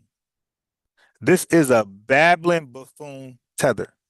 He is the death. When y'all ask what's a tether, so going forward, when y'all say, yo, what's a tether? I'm going to clip this. Let me do it now. So this is going to be the new example of what a tether is. Okay? Let me clip this. When y'all say, what's a tether? I'm going to say, okay, listen to this. Listen to this. You can't make a statement and tell me go do research. What he was selling. Because if you're saying to me that he was selling something different. No, don't do that. Don't do that. You just said he was selling something. No, don't do that. Don't do that. You Because just what said you're he was selling something different. So what was he selling then that's distinct from because what he's selling now? what that shows me is that you're a cult member and not an individual thinker. Because if you're saying to me that I need to describe to you that Tariq Nasheed arguments are the same that it was 6 months ago, I won't have a conversation with you. If I'm I won't. unfamiliar with what he was selling, I'm not as familiar with Tariq Nasheed as you may be. So I'm asking you, can you distinguish what from then is different from now? That's all. And I will suggest to go and do your research. You can't make a statement and tell me go do research. You got to actually come with the evidence. No. I will suggest because we're not in the classroom now and I teach you. All right, cool. Got him. All right. And it's 3 months. Oh shit! I hate when it does that. Go ahead. What Tariq Nasheed was selling 6 months ago, what Tariq Nasheed was selling 3 months ago. Am I what that because if you seem that it was what he was selling, I'm not asking is different from now. That's all. And I will suggest to go and do your research. You can't make a statement and tell me go do research. You got to actually come. Go ahead. That's perfect. You can't make a statement and tell me go do research. You got to actually come with the evidence. All right. That is okay. That's a perfect clip. So when somebody asks, "What's the definition of a tether?" Like, I'm gonna give them a tether is a black immigrant that undermines FBA's not all black immigrants are tethers, and then they say, "Okay, well, give us a working model of a tether." That clip right there. Okay, let me put that in the chat. Yo, I want y'all to take this clip and make it a favorite, save it, whatever. When somebody asks you for a working model of a tether, I want y'all to use this clip. I'm gonna put this in the chat. Okay, this is the working model. It's not a definition necessarily. It's the working model of a tether. Hey, they say, okay, I understand the definition, but can you give us a working model? Can you show us it in real time? Yes, I can. Yes, I can. Wait 1 second. Here's a clip for you. Here's the clip. Boom. And y'all hit him with this. Not a definition necessarily. It's the working model of a. Okay, so here is your working model of a tether, a living tether. Boom. One more again. Take that clip, save it in your favorites or whatever folder, and when somebody asks, you can put that in the chat. No. I would suggest because we're not in the classroom now and I teach you. Yeah, but it's not at the top of it's not at the top of your mind. It's not at the top of your mind. You need now to go and do your research and realize that Tariq Nasheed argument. You tell me to go and do my research without first providing me with the explanation of. It don't work like that, stupid. I won't because guess what? Just like how Trump has MAGA, and they don't waste that anything into MAGA. Tariq Nasheed has FBAs who are cult followers. FBA is not a group. It is used as we just discussed an ethnic identifier. You want to call it any which way you want to call it. No, I want to call it what it is. Okay, you decide what it is. No, that's what they decided. That's what they decided. I didn't decide it. I remember I'm not a part of this quote unquote cult you're talking about. Oh. You know how you're a Jamaican American? Jamaican, what you would use generally as your ethnic identifier? What will you use to identify me, who is a descendant of black people that went through U.S. slavery? Because I'm not Jamaican. Right. I'm not Haitian. Right. What would you call me? What am I? You're an American. I'm what? You are an American who just happens to be black. Oh, look. What is? So he got two of the nouns there. He got American. He got black. He said, "You're American who has to be black." Did we found this country? Yeah. Okay. Foundational Black American. He just gave that was a perfect setup question. He said, "You are an American." He stopped. He said, "You are American who just happen to be black. So if this is Wheel of Fortune, you just guess two, or you're playing Hangman or whatever. You just guess two letters or two words. That's there. That's only one more thing left. Did we help found this country? are we the foundation of why this is America? Yeah. Okay. Foundational Black Americans. Yeah, he just cut his head off. Sorry for that vulgar language, but he just destroyed him. So again, like when you lie so much and we get to ask you questions, end up telling the truth against your own agenda. My ethnic identifier. You never think it that way. What's my ethnic identifier? You don't just say, "Oh, he's an American" because a person is American. What's my ethnic identifier? Uh-oh. What is ethnicity? It's basically the cultural group that you come from, that you share history with. You all share the. No, it's different. America is made up of different ethnicities within it. White people are their own ethnic group, and black people in America are their own ethnic group. We used to just use the terms white. We used to just use the terms white and black, but it's become very diverse now. Let's be honest. If you're walking down the street, I like kind of people. And right, Sheffrin, but this is why we got to say the term tether, because you're undermining the obvious. Like, dude, like he's cooking you, and he refused to just say, "All right, cool, that's what you want to call yourself, fine." Like, what is the problem with that? Oh, by the way, I'm gonna chop it up with Brother Reggie a little later, Chef, on this FBA thing. If you were walking down the street, yes, and you happen to be white, and I was supposed to ask you, what is your ethnicity? What would you say to me? What would you say to me? If I'm a white American, I would say I'm white. If I'm Russian, I would say Russian. No. But the average person, but what you're saying now is that you're not speaking the truth. What do you mean? Average American, no, because 90% of the Americans who happen to be white, when questioned what they, when they're asked what are they, the only answer they give is that they are American. They do not say that they're white. Yes, they do. What are you talking about? Hey, yo, what's this guy talking about? Yo, the dude Mike that I play ball with, he's white. We call him White Mike. We don't call him American Mike. White Iverson. He's not American Iverson. When a white person is doing something that black people do and they're good at it, they normally say they're a white version of that black person. White Jordan, white Michael Jackson, white Kanye, or whatever. What the hell? No, we acknowledge. Yo, again, this is a foreigner who couldn't been in this country earlier than 1975, who don't know the lingo. The hell is this dude talking about? This is embarrassing. Wrong. You tell me stop it, and you're wrong. Yes, it's true. A lot of white folks say they're white. Hey, look, if they're white, look, I said a lot of white folks say they're white. Why didn't I say a lot of Americans say they're white? Yo, I don't look at white people and say he's an American. I call him white. I always call white people white. If you look at the job application, it does not say America for them. It says white, and for you, it says Latino, Black, African American. But for whites, it says white. It don't say American. But again, these are tethered lies, man. Like they got to do this.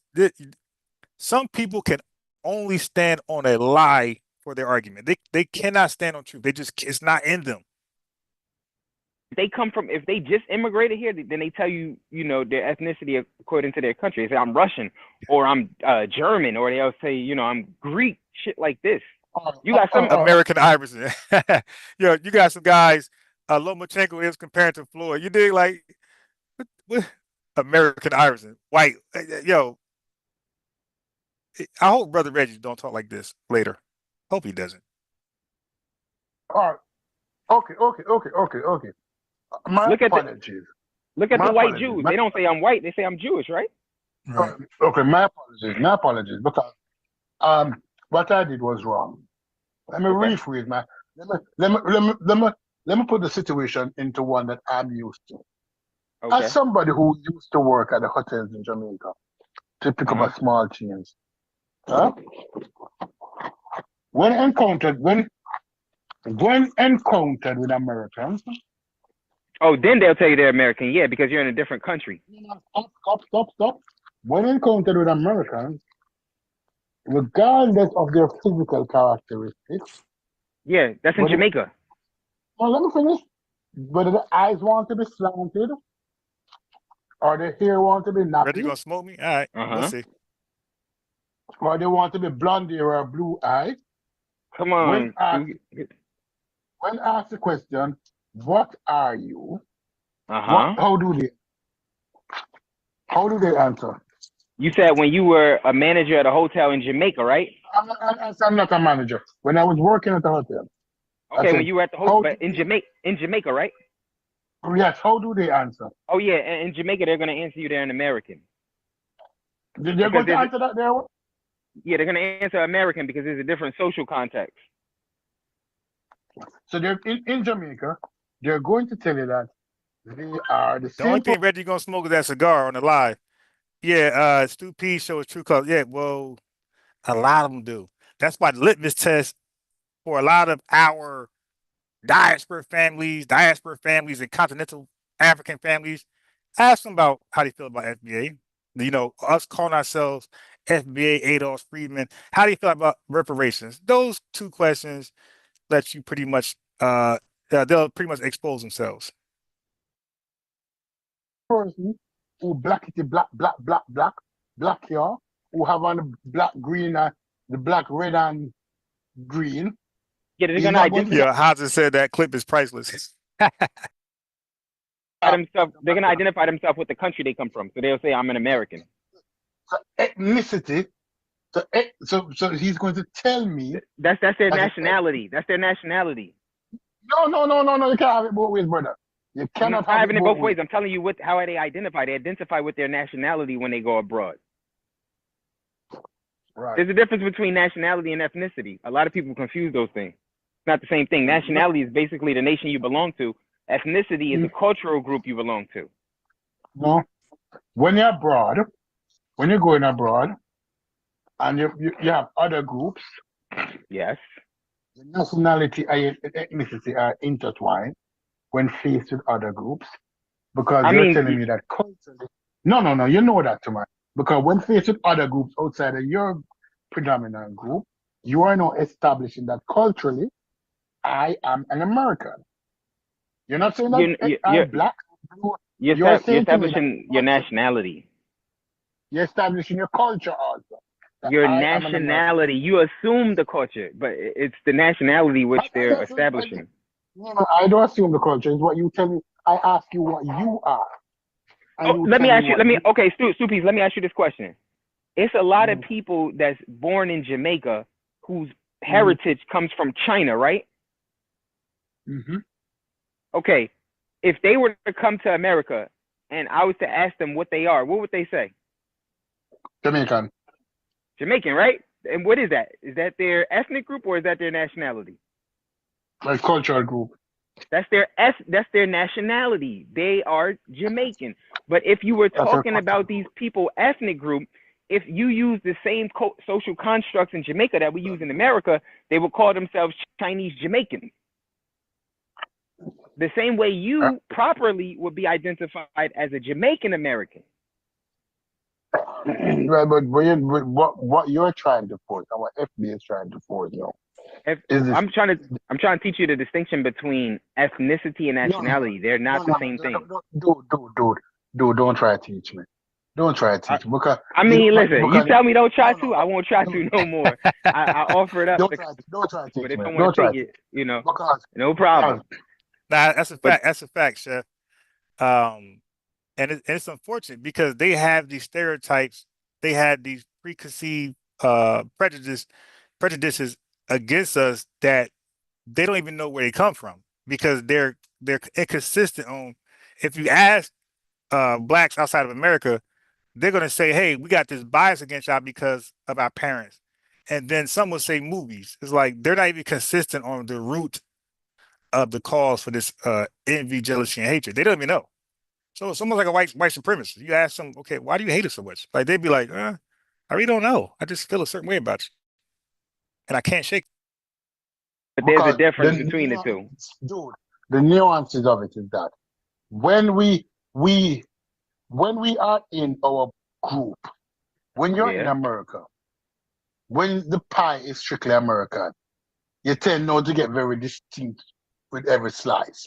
Yeah, when you're in So America. you're in America. Yeah, when you are in America and you're cutting out that pie, you tend to describe every slice more. Yeah, because there's a better filter applied in America than it is in other countries. But when you take that same pie, And by the way, the reason why I said Brother Reggie is not going to smoke because we're not really having a debate. I said to Brother Reggie, I don't understand his disagreement with FBA. So I invited him to come and explain like what is his position, what is he arguing? Not just FBA, ADOS and Friedman, because I use those interchangeably. So because I know they're gonna try to do what Chief X tried to do with True Savior. They want to pin you to, and what Stu Peters did, they want to pin you to Tariq Nasheed. It's like, dude, I'm FBA, ADOS, Friedman, also African American. I'm also Negro, I'm also colored, I'm black. All these terms define who I am. So, but I want to know, why do you have a problem with me call myself FBA, ADOS, or Friedman? Because I'm watching him debate and it's not clear. And I feel like debate shouldn't be that difficult to establish what you stand for, what you argue against, and what you're arguing for. It should be just very clear. When I debate my religious debates or whatever else, you already know what I'm saying and what I'm against. And with Brother Reggie, I'm having a hard time of understanding what is he against and what is he for. So again, it won't be a debate unless I challenge him. Of course, it'll be a debate. But we're gonna start off as having a dialogue, and then if we disagree, it could turn into a wrestling match. But we'll see. But it's gonna be edifying regardless. So I believe what I believe, and I like to challenge my beliefs. In science, they say scientists like to poke each other theories and hypotheses, because at the end of the day, they're trying to get to the truth. So for me, I don't want to make my understanding private. I think I'm right. I want to make it public. I want to put it out there to get vet, to be poked at. So I don't mind a dialogue. You put it in the international market, you tend not to grasp to the familiar. You do not want to stand alone. You do not want to stand by yourself. You do No, not we don't want to mind. stand No. You're confusing it. It's not that we don't want to stand by ourselves. We understand that those people's education is not suffice for them to understand American social context. So we give it to them the way that they can register it. Don't confuse the two. It's not that we don't want to stand on our own. Okay. Black Americans always stood on their own. Let's be honest. Let's be honest with ourselves now. Let's be honest with ourselves. Let's look at Nigeria. Let's look at Nigeria. So this is the point. We're at the 151-minute mark, 19 seconds. Okay, so the name of this entire stream is called Hyper-Selectivity and Brain Drain. Okay, so we are past that. We know what hyperselectivity is, we know what high selectivity is, and we know what hypo selectivity is. And now we know what brain drain is, and we know what brain gain is. A lot of terms I never heard of until we came here to my channel. So we got hyperselectivity, hyper ER, we got hypo selectivity, and we got high selectivity. And now we know what brain drain and brain gain is. I mean, brain drain and brain gain. I keep saying grain. So now we know what brain drain is, and we know what brain gain is. Okay. So now I played this not to shit on Stu Peace. I played this because he ignorantly is going to make a case, but he's going to use a case for a hyperselectivity and not know it. Okay, so he fell for it. So that's why I played. That's why if MC Fact is still here, that's why I played that Asian woman that's Chinese descent, because she let you know what hyperselectivity is. It's not that these people are smart. Is that these people were hyper selected to represent the country and be used for a purpose. They do not represent their homeland. They are the unique anomaly genius. Okay? So, and the Nigerians and so forth and so on. So now Stu P's point right here, he's going, because he's ignorant and goofy, he's going to use a hyper selected class of Nigerians to compare to the whole of FBAs. This is a disingenuous, retarded argument from a fool. We're gonna leave in a second. Let's compare Nigeria to the United States.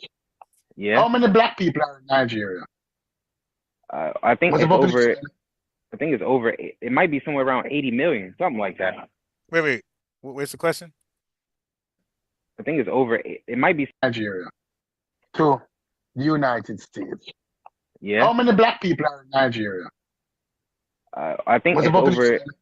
I think it's over. It might be somewhere around 80 million, something So like I learned because I'm studying Nigerian history a little bit. They're about 250 million. Or 200 million. They're about 200 million. I know. I'm like, dang, I didn't know that many. Yeah, so they're about 200 million deep, if not a little more. that. All right, so the population too big. I'm not going to use Nigeria. It's almost. I think it might be double what the United States has. They're not using Nigeria. Nah, they're projected to outnumber white folks by 2050. But they are moving up close in population. But the problem is their population growth is outnumbering or outweighing their GDP production. So it's too many people in the country. That means there's not enough jobs for them. I keep telling y'all, FBAs, stop worrying about having a lot of babies. Ain't about a lot of babies if you ain't got a lot of jobs and a lot of opportunities. Okay, you want to have enough kids that has a chance at opportunities and employment. You don't want to have 5 babies when there's only 3 jobs waiting for them.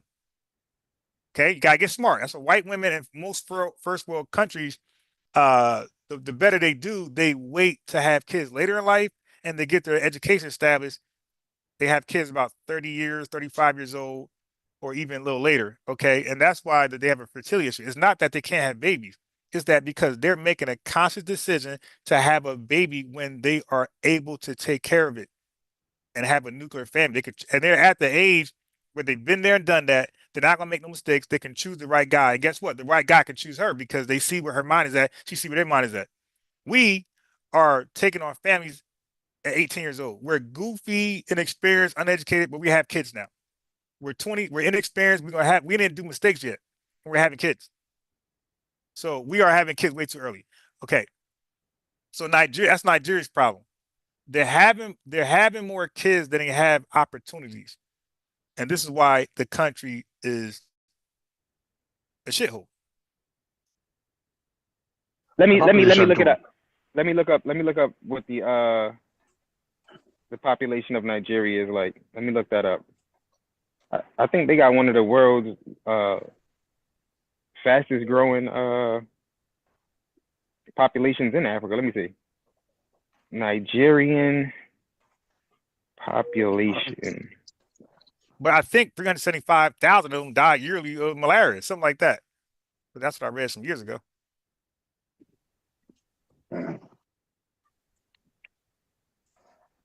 All right, no, leave Nigeria. Damn, no, they got like 240 million. They got way more than I said. Yeah, it's a lot. So guess what? I'm going to use per capita per 100,000, and I'm going to compare Botswana, which is a black African country. Well, he said per 100,000 capita. So what he's doing, he got to do small sample size. He got cherry pick the data to become right. No, let's compare the whole with the whole, or let's compare the elite with the elite, or let's compare the impoverished with the impoverished. But go ahead, Stu. Go ahead. Agree with me on that? Yeah. I think Botswana is a sub-Saharan African country. Yeah. What about it? Yeah, but I'm going to compare Botswana to blacks in the United States. You're going to compare the whole country? Okay. Them to blacks in the United States? Yes, an achievement. Yes. And we're going to say per 100,000. Are there more lawyers in Botswana than black lawyers in the United States per 100,000? That could be true. I wouldn't know, but that could be true. But what's your point? Well, I'm asking. No, because you are saying you made an argument, or you made a point that the other black people around the world is less educated. Oh, they are. Because Black City player. Yeah, that's a fact. Didn't you say that? Yeah, that's a fact. No, but it's not even up for debate. But if I'm going country by country, and I just established, and I'm using Botswana, and I'm asking you if per 100,000, if there are more black But you see, lawyers in but hold on, Botswana. hold on. No, I no, no, mean, no, no, no. the way I'm you're asking you a framing the question. argument, it's the way you're framing the argument, which is going to be misleading. Compare their collective to our collective. Right. Right, that's what I'm No, doing. you're not. You said Not per per 100,000. 100,000. No, compare their entire collective to our entire collective, and look at the educational level. If you using time out, Stupid. If you're using IQ, listen to me. If you're using IQ, You interrupt me and you're dumb. You interrupt me and you're dumb, because if you're not dumb, you wouldn't interrupt. I'm dumb. Now you see this? That's what we say. That tether is a fitting term for those who fit it. Now he's dumb. I'm about to let you talk. I'm telling you the way that you framing the argument is. Yeah. That's a good point, Shepard. Why did he use Jamaicans? That's a great point. Tell you why you're dumb. Let me tell you why you're dumb. Because statistically, we throwing that homonyms now. Okay, let me finish. Because you cut me off. You cut me off in my own argument. Let me finish speaking and then you will speak. Because your argument's misleading. See there? You calling me dumb in a nicer way. Say I'm misleading the people. No, so we're doing the same thing. Go. That's not me calling you dumb. When we make comparisons, to mislead somebody is not to be dumb. Unbiased. When you make comparison between population, you have to standardize it.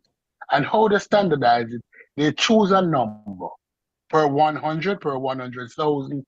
So let's say there's a disease outbreak, and one country has 1,000 cases, and one country has 100 cases. Looking at the number, the outright number. I'm sorry, I'm a fast forward through this right here. This is just good. Oh, it must, and this able to quickly stop him when he tried to say when he wanted to able to quickly stop him. It must be. It must have a worse situation. Identify as American, and I had to tell him, yeah, it's in Jamaica. That's why he wanted to go on this long rant about that shit. The same thing is happening here. Stupids. We live in a country which is diverse. So you're asking us to compare our ethnic group to a ethnic group that makes up the entire populace of another country. Do you understand how lopsided or asymmetrical your argument is? That's what I'm telling you. What you're doing is misleading. Okay, all right. Tell me what I'm missing. Oh, go ahead. I just told you. You didn't listen to what I just said. I'm gonna repeat it again. You're comparing. Okay, here you go. Listen to me. Just listen. You're comparing an American ethnic group to an African country. No, I'm comparing an American ethnic. Oh my gosh, man. African ethnic group. Okay, but is that African ethnic group the entire populace of that country? It doesn't matter. It's the same ethnic group. It just answer my. Remember, he wanted to get to the specifics. He wanted to pull things out, and now he's pulling things out. Hey, is that? Oh, it doesn't matter. Now it doesn't matter. Like, yeah, this is tether babble. Question. Just answer my question.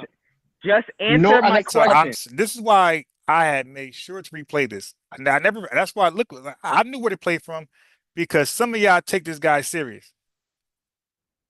And I got the audios where we can play, and me and him had a different debate. I'm gonna play later today sometime. He's not who you think he is, or if you thought that about him. So now you're seeing how dumb he really is, okay? I said it doesn't matter because I'm comparing. Just answer my question. So you ask him a question, you gotta answer. Just answer my question. I said it doesn't matter. I don't care if you say it doesn't matter. Answer my question. I'll ask the question again. Thank you. The third time. Does that ethnic group make up the entire population of that country? Yes or no? No. It might be the majority, but okay. This dude just said no. All right, I'm about to shut this live down. All right. If he says some dumb shit again, man, this dude said no. This is what I'm trying to say. That's why, Shepard, I don't know if you was here earlier. Brother Reggie might be the first honest Pan-Africanist. Okay. I don't believe there's an honest African on this topic, not other things. This on this FBA American Adolf Friedman. On this topic, I don't think I'm gonna find one honest. I don't think I'm gonna find one honest Pan-Africanist. Brother Reggie might be the first. I don't believe I'm gonna find one honest Jamaican. Stu Peace flopped. He failed that. And here, go. And I don't believe I'm gonna find an honest African on this topic. So that's why I can't wait to talk to Brother Reggie. I want to see if he's going to be honest. He's going to have talking points, no problem. I get to listen, I get to respond. If he's right, he's right. Then we just move on. But I'm gonna have talking points. I'm gonna have questions for him, and let's see if he's honest. That's all I'm saying. You mean the majority is 99%? Could you stop? It might be not, but then Yeah. Chef. Listen, bro. Okay, way before I start to express my FBA lineage, cause you know what I mean, cause I was like low key trying to like not get involved, cause I'm like I don't want to get sloppy and draw a line. Let me just in the background support FBA ADOS and Freedmen and in the background. When I go live, I'll talk about everything else but that. So when I lost credibility for Stu Peace is when we argued the law. Now this guy, I mean, I don't know what's going on. He said it is not wise for an average American citizen to speak to a police officer. I said, what? The chef voice. What? What are you talking about? No, it's not wise. Everybody advertises, everybody advise against that. I said, Stu, no. I said, yo, we talk. That's a civil right, is to get to know the police officers who's gonna, protect you and allegedly. But you want to comply and you want to volunteer information. You dig, to stop crimes. Who want a crime-ridden society? And the Watcher made a great point. If you're a homeowner, you don't want crime in your city. You devalue your property and the school system. So it's your civil right, your American civil right to outcast crime. So I said, bro, Stu Peace, you're trying to tell me if there's a senseless homicide, a 14-year-old boy, a 94-year-old man was gunned down senselessly over his wallet, which contained 5 singles in there, 5 single-dollar bills, 5 $1 bills. Okay? And I see who did it. And an officer knocked on my door and say, hey, I'm by sports. Can I talk to you, man? You live close to the crime scene. You seen anything? No. And slammed the door like he's Jehovah's Witness. That's two people saying that. Because two people saying somehow if I speak to the officer going to somehow blame me for the murder. I'm like, dude, what movie you watching? You watching Training Day? Dude, what the hell you watching, bro? You watching Deep Cover? That's not how reality works. They knock on your door because they want evidence to catch the suspect. I said, this happens all the time. Stu Peace was under the impression if a cop knock on your door about a alleged crime, if you cooperate or give them any intel, they can now charge you with the crime. That's where he was going. I'm like, Stu, no. He said, yeah, even lawyers and police officers themselves will advise against you speaking to cops. I said, Stu Peace, that's a lie. I said what they would do is they would advise suspects not to speak to police officers about alleged crime. Suspects. No, it's everybody. I said, Stu, you're trying to tell me lawyers and police officers that will advise the American public in general to not speak with police officers? Yeah. I said, Stu, that's a lie. I'm talking like ex-architect. I'm calm. That's a lie, bro. I'm like, I know for a fact that you're encouraged to talk to law enforcement if you're not a suspect. Okay. No. I got a video. I said, okay, Stu, send the video. This is the lie. This is the live. He sent the video. He told me exactly where to go. I said, hey, Stu Peace, before I press play, I said, I guarantee you, because he said this was a double election, right? Where the lawyer spoke first, and then the officer who's in the force for like 30 years, he's going to speak next. And he said they're both are going to advise the American public to don't speak to officers, no matter what, because you can incriminate yourself. I said, Stu Peace, I said, yo, everybody, I was this bold. I said, everybody, I guarantee you, if I press play, they're both going to say if you are a suspect. No. We press play. The lawyer went first. Yeah. And if you're a suspect, I'm laughing. We go to the police officer. We press play. Yeah. If you're a suspect, I'm laughing my ass off. LMAO. He got crazy like he's doing right now, and he hung up. Dead wrong. Then we talked about something else with the law prior to that was, what was it about? We were talking about, reading your rights, your Miranda rights. So I was like, Stu, don't give me the line. I forgot that argument totally. I ain't gonna try to recap it and try to wing it.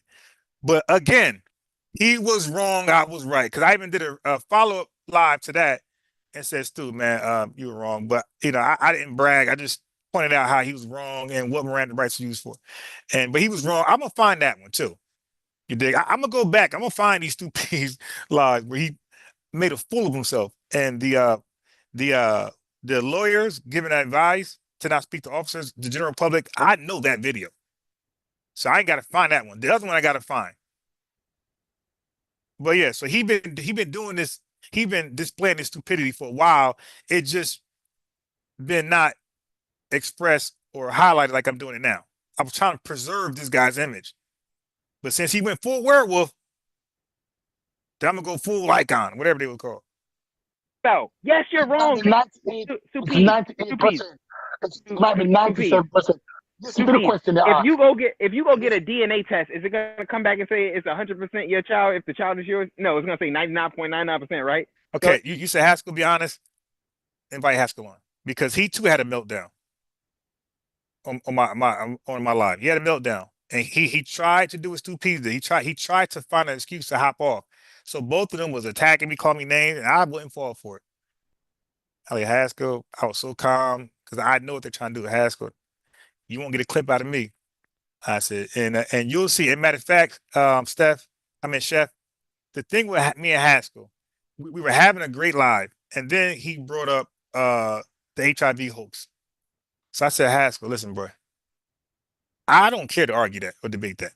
I said, you know why? Because there's a molecular biologist who debates this type of stuff. He debunks pseudo conspiracy theories, scientific conspiracy theories. He challenged other scientists. He challenged fraud scientists, quack scientists, and he is looking for the smoke. Now I gave Stu Pease this guy, not Stu Pease. I gave Haskell this guy name 6 years ago.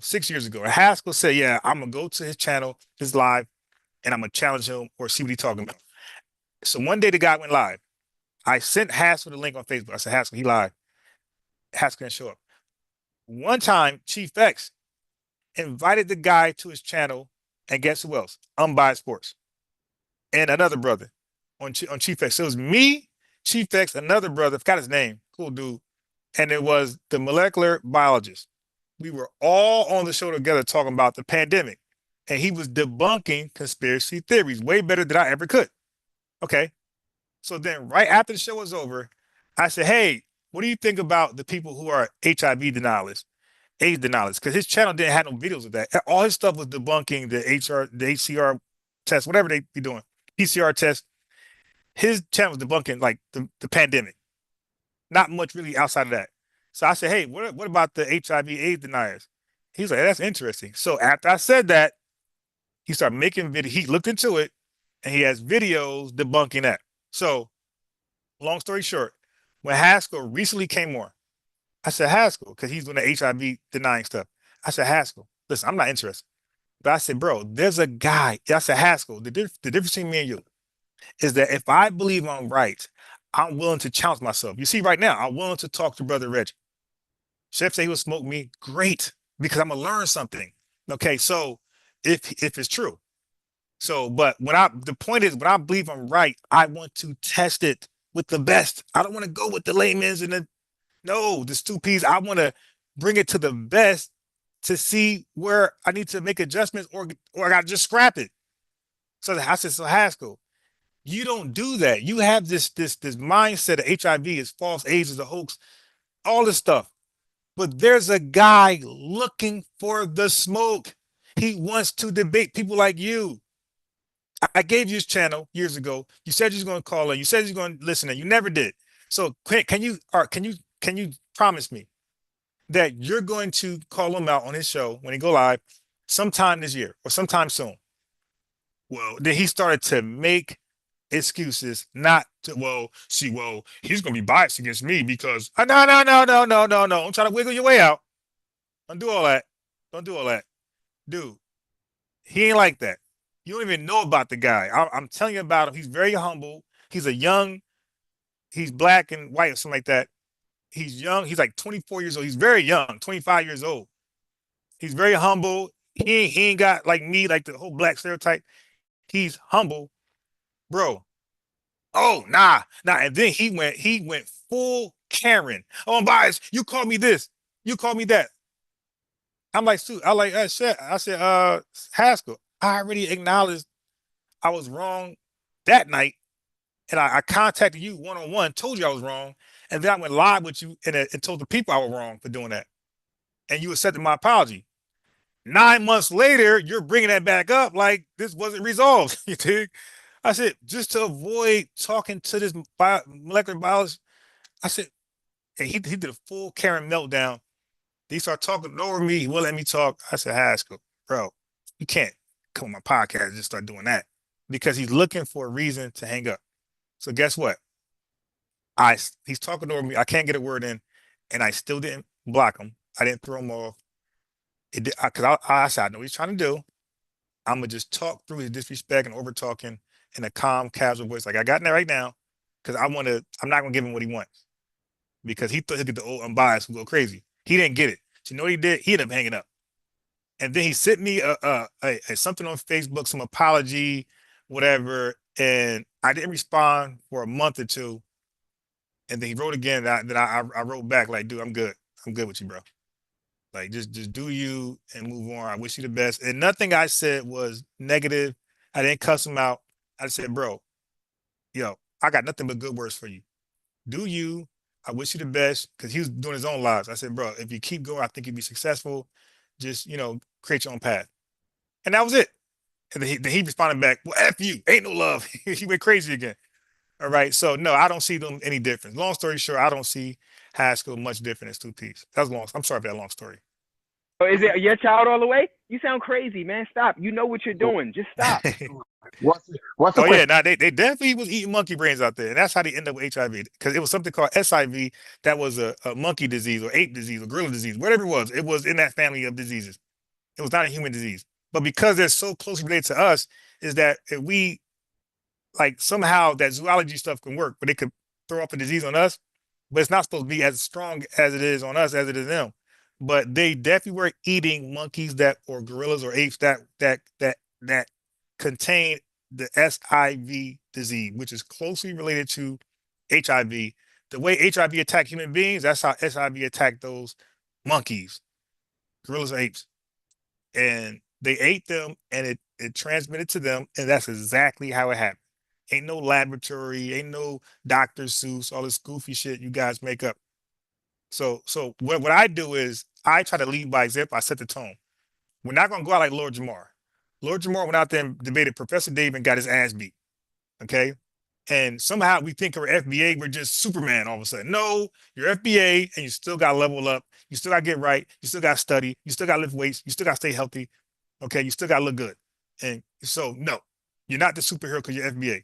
You still got to maintain your integrity and your education, your upkeeping. Okay. So he got on there. All the minimum he had for beating up Fat Joe or calling him out, to me, he lost it all when he debated that flat earth shit on Godfrey's podcast, and then told Godfrey to take it down. But Professor Dave had his own copy. Or I think, this is a guess. I think Godfrey sent him a clip of the show and said, at least that part, and said, "Hey man, say you recorded yourself," because it was too clear. It was too clear to be Professor Dave's own copy. Yeah, because I be doing dual recordings, and my dual recordings look like a dual recording. His dual recording looked like the goddamn authentic recording. You did. Anyway, Lord Jamar made a fool of himself. I don't want to be associated with him because that type of stupidity, I'm good. That just hold us back what we're trying to do. And like, it was no need to debate some flat earth shit when FBA got the momentum. Like, you don't need to hop on some a losing downtrend when FBA's got the winning uptrend. So it's like, dude, hey, listen, man, Lord Jamar, you go do you, bro. But you ain't getting my support. Question to ask me. Because I already asked you the question and you erroneously answered it. Can I speak now? Not if you're gonna mislead. Ain't no point. Go ahead. Let me speak, please. This Go dude ahead. asked me. Just don't mislead us. This dude said to me that is the population, the entire is black people the entirety of the population, and I answered correctly. I did not mislead. I said no, they are not. They're the majority. Maybe the strong majority. When you say they're the majority, Stupides, the idea that you put in people's head is like they're 65% of the population, 75% of the population. They're 99.99% of the goddamn population, man. Just stop. It's not that high. It's 95%. But 95%. You're dealing with basically an ethnic homogenous group, man. Just stop. Okay. All right. So no. So what? So okay. Let's. I'm biased. I'm biased. When before the 1965 Immigration Act, when all these immigrants came over here, America was viewed as a white country. Guess what? How high was their percentage? It was less than 95%, wasn't it? It's probably probably 80. Come on, man, just stop. Stop with the dumb shit, Stupies. Okay, so why cannot you? Why can't? All right, because you're comparing I'm going to tell you why. I can answer it before you even ask it. The reason you can't do what you're trying to do, you're comparing an ethnic group to a fucking country. If African Americans had their own country, do you think there would be more lawyers per capita for African Americans than there would be in Botswana? Of course, we wouldn't have no shithole country. And coming back to that, you cannot know. That's an assumption that you're making. You cannot know. Listen, Stupides, this is it. I'm gonna be honest with you. This isn't to diss any ethnic group of black people that ever existed. The African American or Black American that comes from black people that went through United States slavery is more accomplished than all sub-Saharan African countries combined, and throw in the Caribbean there too. No black people nowhere in the world have accomplished what African Americans accomplished. We're so accomplished that we made it to where you could immigrate to our own country. You didn't make nothing for us. Like, let's just be honest here. These are truths. Hey, yo, I gotta clip that one, yo. I gotta clip that one. It may be uncomfortable truths, but they're truths nonetheless. Shithole country. We wouldn't have no shithole Botswana. Of course, we wouldn't have no shit African Americans than there would be in Botswana. For African Americans than there would be in Botswana. Of course, we wouldn't have no. I need that. African Americans than there would be in Botswana. Of course, and there would be in Botswana. Of course, we wouldn't have no shithole country. I need that clip. And coming back to that, you cannot know. That's an assumption that you're making. You cannot know. Listen, Stupides, this is it. I'm gonna be honest with you. This isn't to diss. That part. I need that part.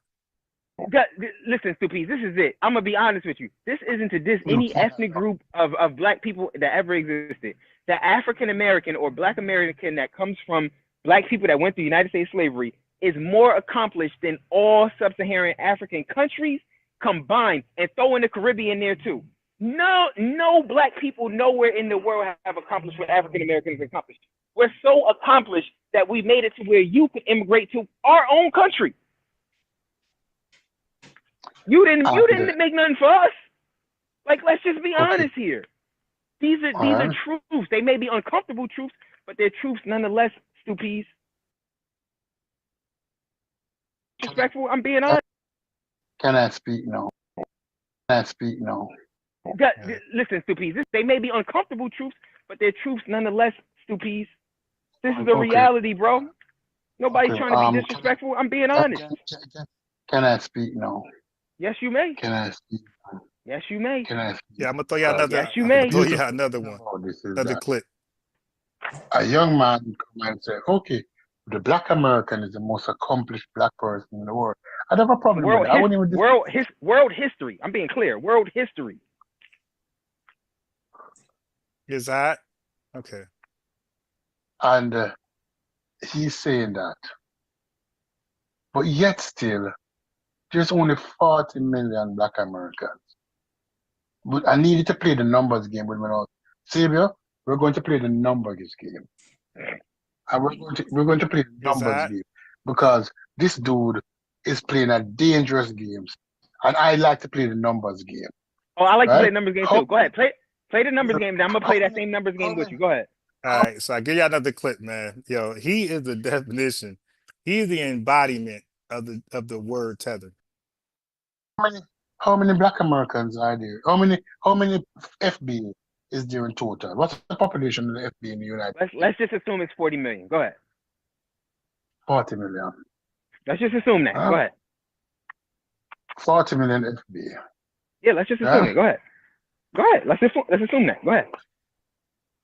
He's saying that from a population of 40 million, Mm-hmm. from a population of 40 million, he has beat the Nigerians. And the Nigerians will laugh at you silly because you have not. With a population of 240 million, the economy might not look like what you think it should look like, but it don't look like what you stop talking. Let me finish speaking. And then you talk. Because a lot of the propaganda that you get on the news that would tell you that, oh, these African countries are shithole. These African countries were shithole, yes? Okay, so unbeknownst to Stu Peas, all right.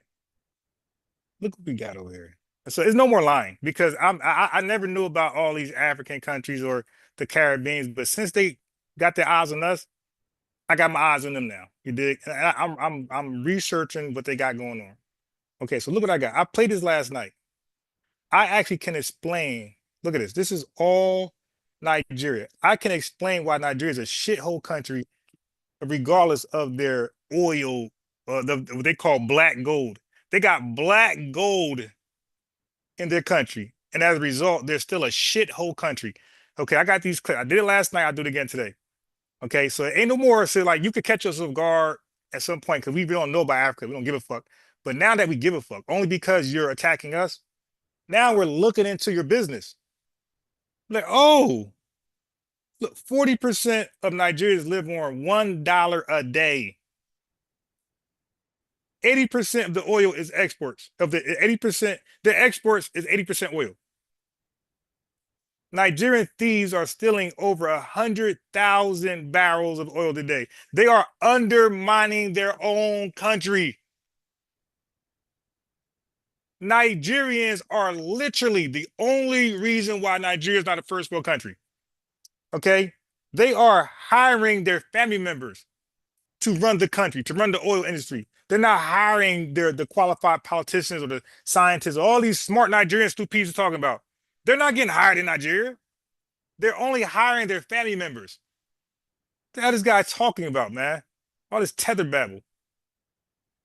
Because they were bombarded by the IMF, by the American destabilization. No. That's all lies. That's all lies. Nigerians are the sole reason why Nigerians are unsuccessful. It's Nigerians. Nobody, ain't no white man, ain't no Chinese man, ain't no this man, that this LGBTQI, the Jews, and none of that. It's Nigerians. They're the reason why they are a shithole country. It's Nigerian. I'm using harsh terms, but the reality is the reality. On themselves out. But since then, educational-wise, Yeah, I told Brother Reggie after 12, but it's really going to be, it's already 12 now. It's really going to be, I gotta run to the store. And I'm out in the South, and every store is 40 minutes away. So it's really going to, realistically, probably 2, 3 o'clock. the Black American cannot compete with the Nigerian. You see, I'm not even. Oh my gosh. Cannot compete with the Nigerian. Two piece. I gotta cut you off right there. Are you talking about the Nigerians in Nigeria? The Black Americans can't compete with them educationally. Is that what you're saying, Doc? I am telling you that the Nigerians Even the Okay, Nigerians. wait. Please stop. You said Yeah, so brother Reggie, probably to be fair, because I gotta run out. Let's make it 3 o'clock, 3:30. So I can have enough time to come back because I gotta run to the store 40 minutes away. I gotta shop, come back, cook, all that type of stuff. So and I got a class, I got a chess class in an hour. I got an hour chess class.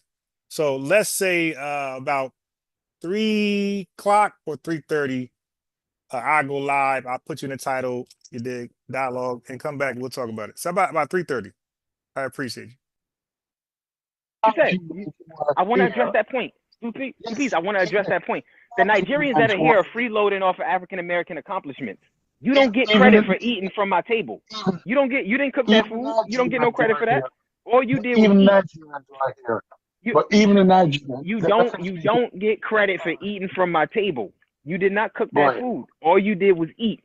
You don't get credit for that. When the Nigerians came to America, they never had to struggle past any of the social ills that America had. When they came here, the table was set. They pulled up a chair. They started eating.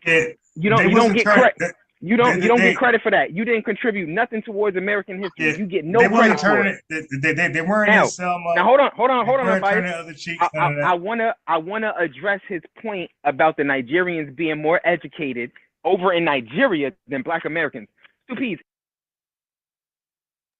All right, we're brother Reggie. Bring all that up. You bring up what you got. I bring up what I know, and we can have that dialogue. But I don't want to focus on Nigeria too much. I want to focus on FBAs. So I don't mind brushing up on Nigeria history and why they are the way they are. We can do that. But I want to focus on what I want to talk to you about, which is FBA Adolf Friedman. So right now, I'm a just play maybe a video while I leave till I come back. If the Nigerians are more educated over in Nigeria, why the fuck are Nigerians still fleeing Nigeria for America? How come they can't reconstruct in America over in Nigeria? How come Nigeria is still a third world country? So much education, why hasn't it changed that reality? Answer that question, Stupides. No, two things, a couple of things you jump on because you sound like Donald Trump. That's my problem with the FB. That motherfucker sounds intelligent on that point. That's my problem with the FBs, you know. They sound like the white supremacists, right? Okay, They sound like the white just answer my.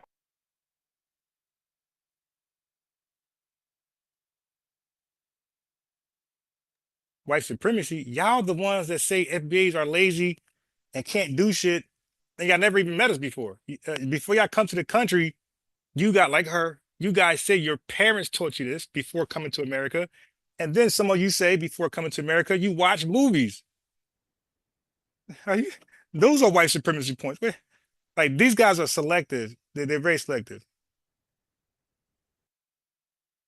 Question: how come they haven't been able to develop their country? Because I see the white people can go over there and exploit it for a return on their investment. I see that the Arabs were able to go over there and exploit it for a return on their investment. I see that the Chinese are over there being able to exploit it for a return on their investment. How come the Nigerians aren't able to exploit their own land for a return on their investment? All right, let's say 3 o'clock, Reggie, brother Reggie, 3 o'clock. 3 o'clock. I should be. Let me see. 4 o'clock. 4 o'clock. Because I my luck, 3 o'clock. 4 o'clock. That's official time, 4 o'clock. Explain that to me. No. Since they're so educated. No. Explain that to me. No. Many persons will jump up and they will say, oh, why are these black countries coming here if they're this good? And they don't take into consideration this. That the majority of immigrants who come to America annually, and you need to research this, young man, because somebody saying you don't have to eat black people. Let me finish speaking. Because I don't have to talk to you. If you interrupt me one more time, I'm not even interrupting you. I'm letting you talk. Go ahead. If you interrupt me one more time, I don't talk to you. I will talk to Samuel. I'll talk to Ambias. I don't have to talk. Oh my God, come on, go ahead. When you talk, right? No. Majority of people like to say, oh, the Nigerians, they come here for the money. Everybody know that. Just like how the Ukrainians come here for the money. Just like how the Russians come here for the money. Just like how the Jews come here for the money. Anybody who immigrates to America immigrates for the money. Just like how the Swedes come here for the money, just like how the Canadians come here for the money, just like how the English come here for the money, just like how white people from Germany and first world countries come here for the money. Okay, you answered my question, right? They Look, came here for the money. Fuck off. Fuck off. I'm letting me mute you. I'm not listening to you. I'm mute you. Good. So Good. So he's not listening to me. So now I'm gonna go.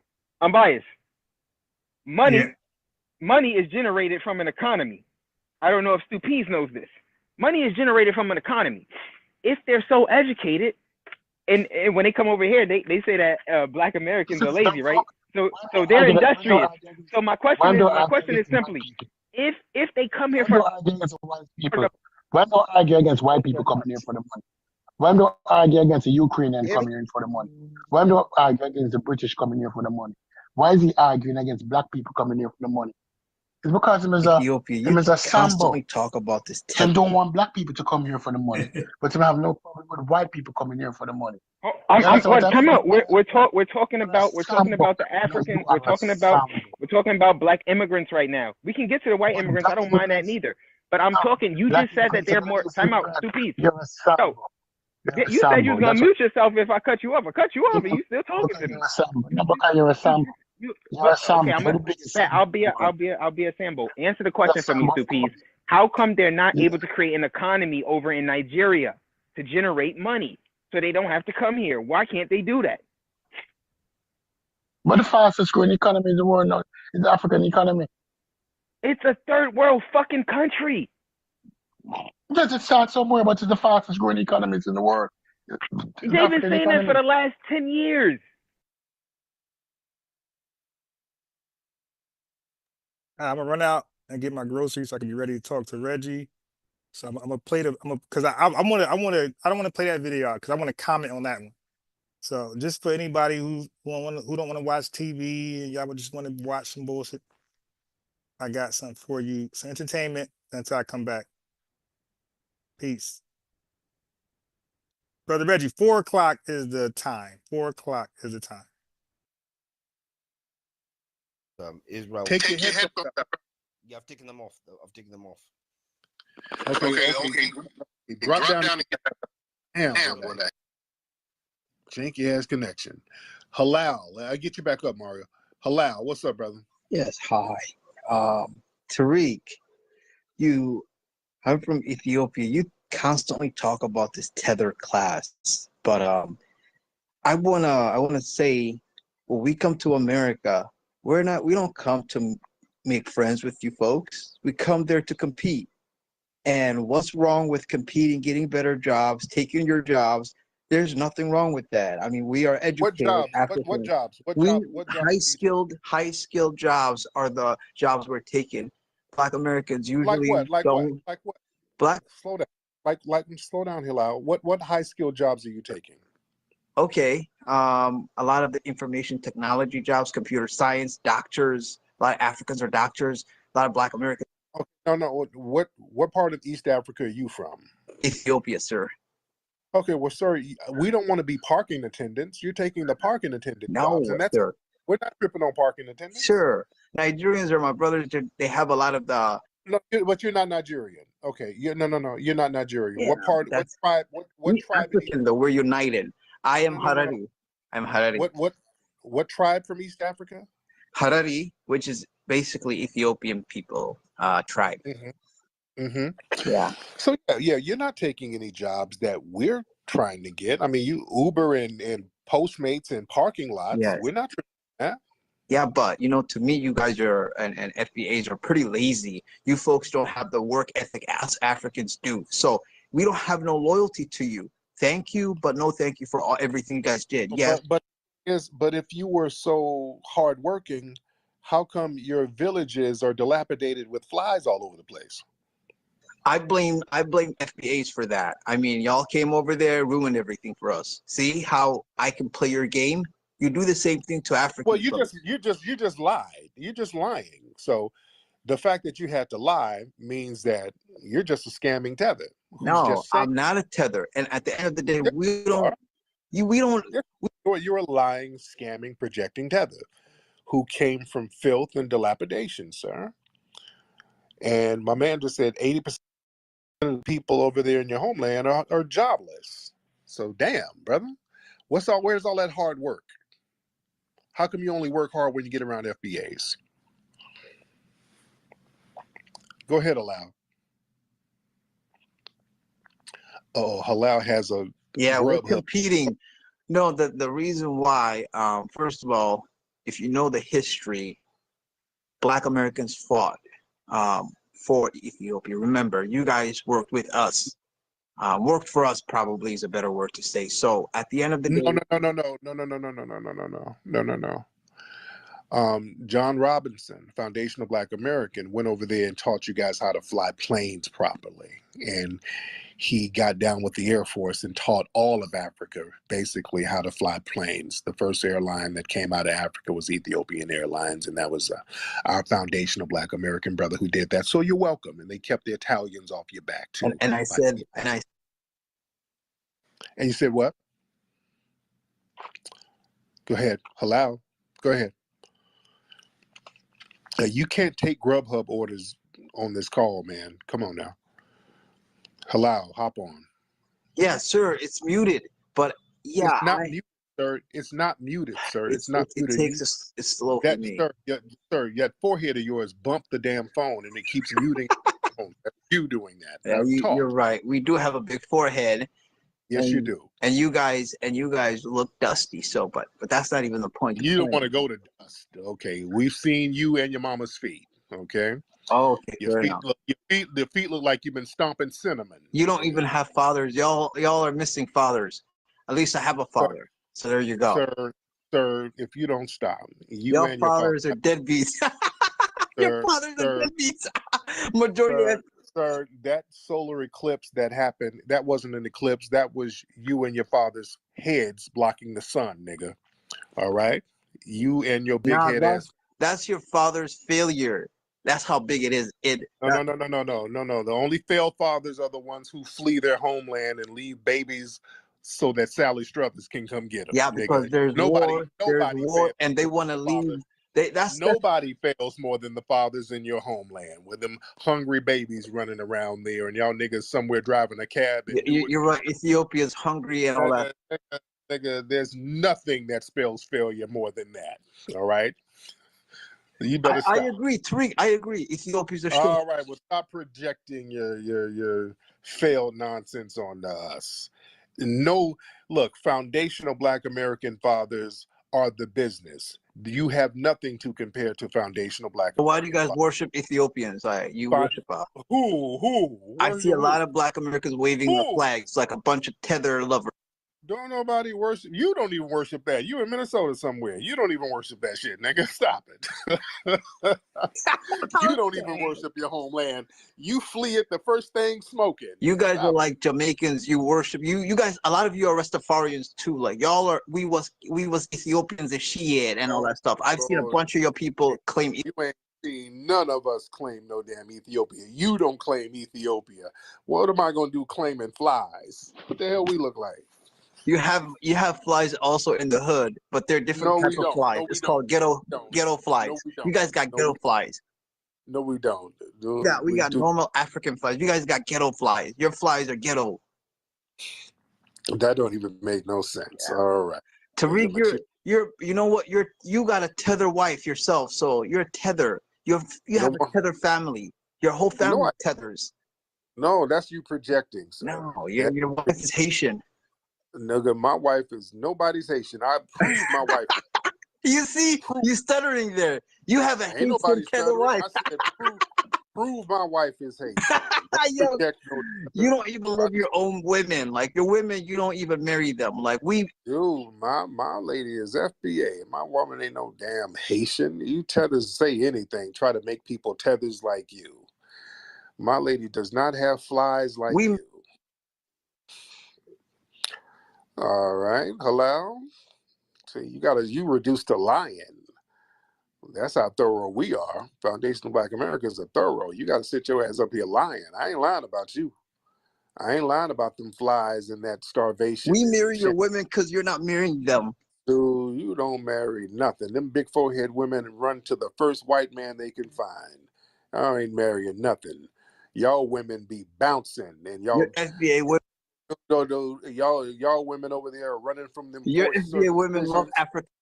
No, they weren't running from them forced circumcisions, nigga. All right, they're Your running. women love some strong African. No, dude, strong. Only thing strong is the must. All right, that's the Yeah. only thing strong. That's why you need some. Y'all are as musty as any African, just to be honest. No, we're Don't talk not, about dude. Must is not even in foundational Black Americans' vocabulary. You do not see musty FBA. y'all smell like weed and shit. We don't play that musty business. That's what we don't do. That's your ass smelling like camel tits. That's you, sir. You're not gonna put that on us, Halal.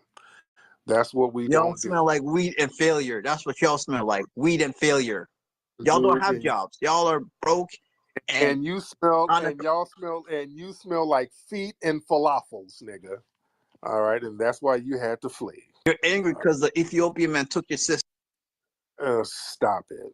All right, don't no woman in my family want big forehead, ashy feet, and must. All right, that's not gonna happen. We're not about to have a musty baby shower nowhere. All right. Let me get some more people in here. All right, let's get Tania. Let's get Tania in here. All right, Miss Tania, hop on, dear. Tania, hop on. You're low, dear. Take your headphones off. Yes, can you hear me now? Much better. Yes, ma'am. Go ahead. Yes. First off, thank you for letting me join up on the space this morning. I kind of wanted to respond to the person who was just up here. They were making a little bit of disingenuous claims, speaking to Black men not being in their child's life. Statistically, here in America, Black men are actually the most active ones in their fathers' lives. I mean, in their children's lives. You know, it's actually their white counterparts and Hispanics' fathers who are actually known to be the ones who step out most statistically. And second, to respond to his point of talking about Black men here in America not marrying Black women, that is false as well. Majority of Black men here in America are marrying our Black women. It is as of, I guess, some recent study that you guys are trying to claim that we are apparently drifting apart, but statistically Black men are marrying Black women. So that was false as well. Yes, indeed. Yeah. My thing that I wanted to say is that I think a lot of people, when it comes to the talk of immigration, people tend to be a tad bit disingenuous when acknowledging this point.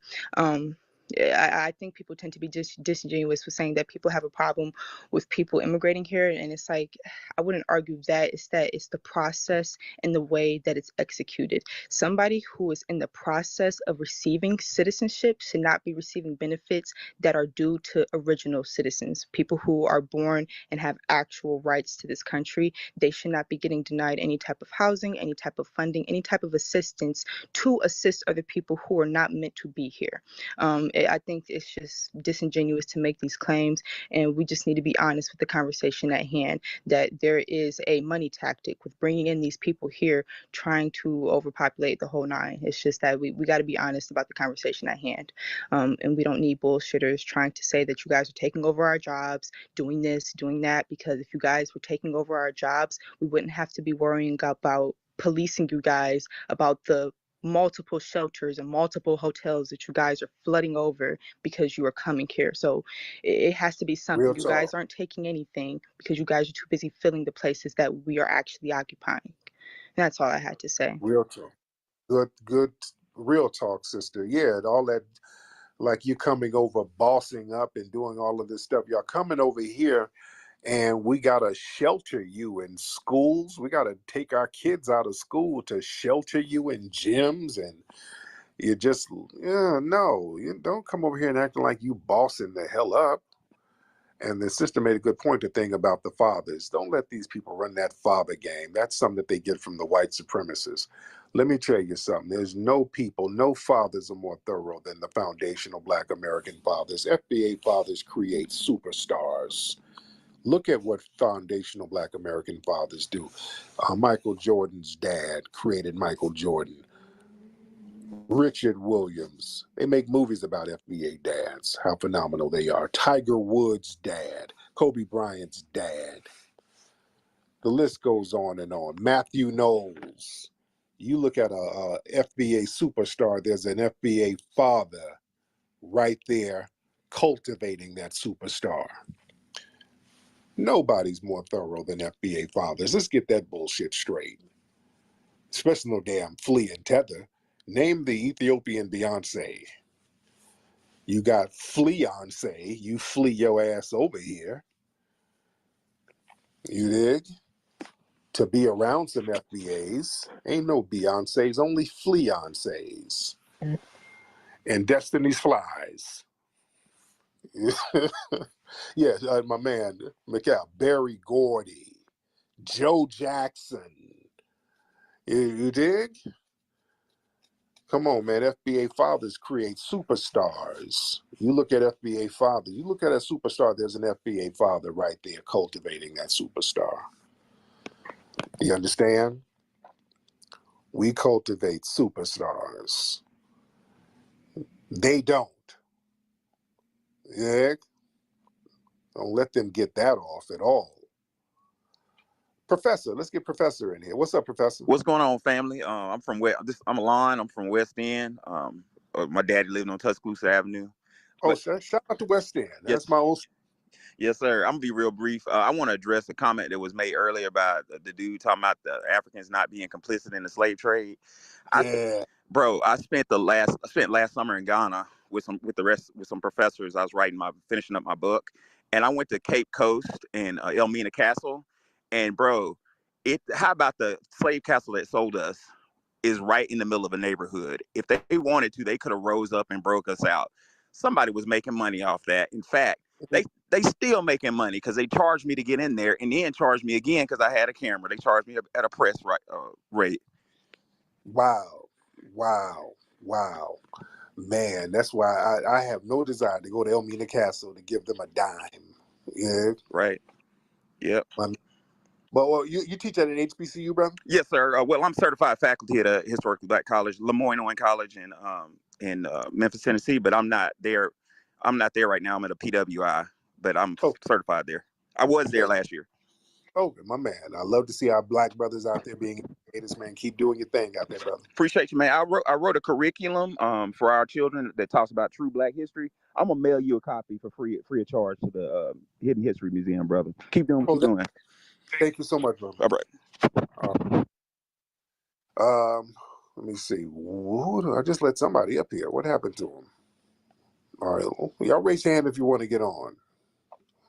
I just saw somebody, and I just let him on. No, let's try Mario again. Mario, let's try your phone again, man. Hopefully it's not janky. It was sounding janky before, but let's try it again, brother. I can hear you now. Yeah, I can hear you now. What's up, brother? I just wanted to say, first of all, big thank you for having me on your show. Also, I just wanted to rectify a few things. One, he stated that Israel is a member of the African Union. Yes, they did have observer status, but as of now, it's been revoked from them due to the situation going on in Gaza. So I just wanted to rectify that. Palestine has always been a member because of they've been supporting the ANC during their fight for independence. So that's something she should state. And also, about that brother Babatunde was lying. Of course, a lot of Africans were involved in the slave trade. That's how it happened. It happened everywhere, not just north. It happened in the East Africa as well. Halal's people were also involved in the slave trade. The Ethiopian brothers were involved. Kenyans were involved. East Africa, Central, we were mainly involved in the East Africa, in the Arab slave trade, which obviously you know about. So yes, just to rectify a few things. Also, I'm down with the fact that you guys are stating a fact that what's going on in America is wrong with the illegal immigration. They should shut them borders down. It's not fair that they're bringing them into the black communities and getting rid of the FBA communities there to allow these in how to say this illegal immigrants into those spaces. That should not happen. Yeah, close them borders down. That's a fact, because I'll keep it real. In Africa, most of these countries are very strict immigration policies. They don't allow people to come in. If they're illegal, they deport them. So I think it should be the same in America as well. Just keep it about 50.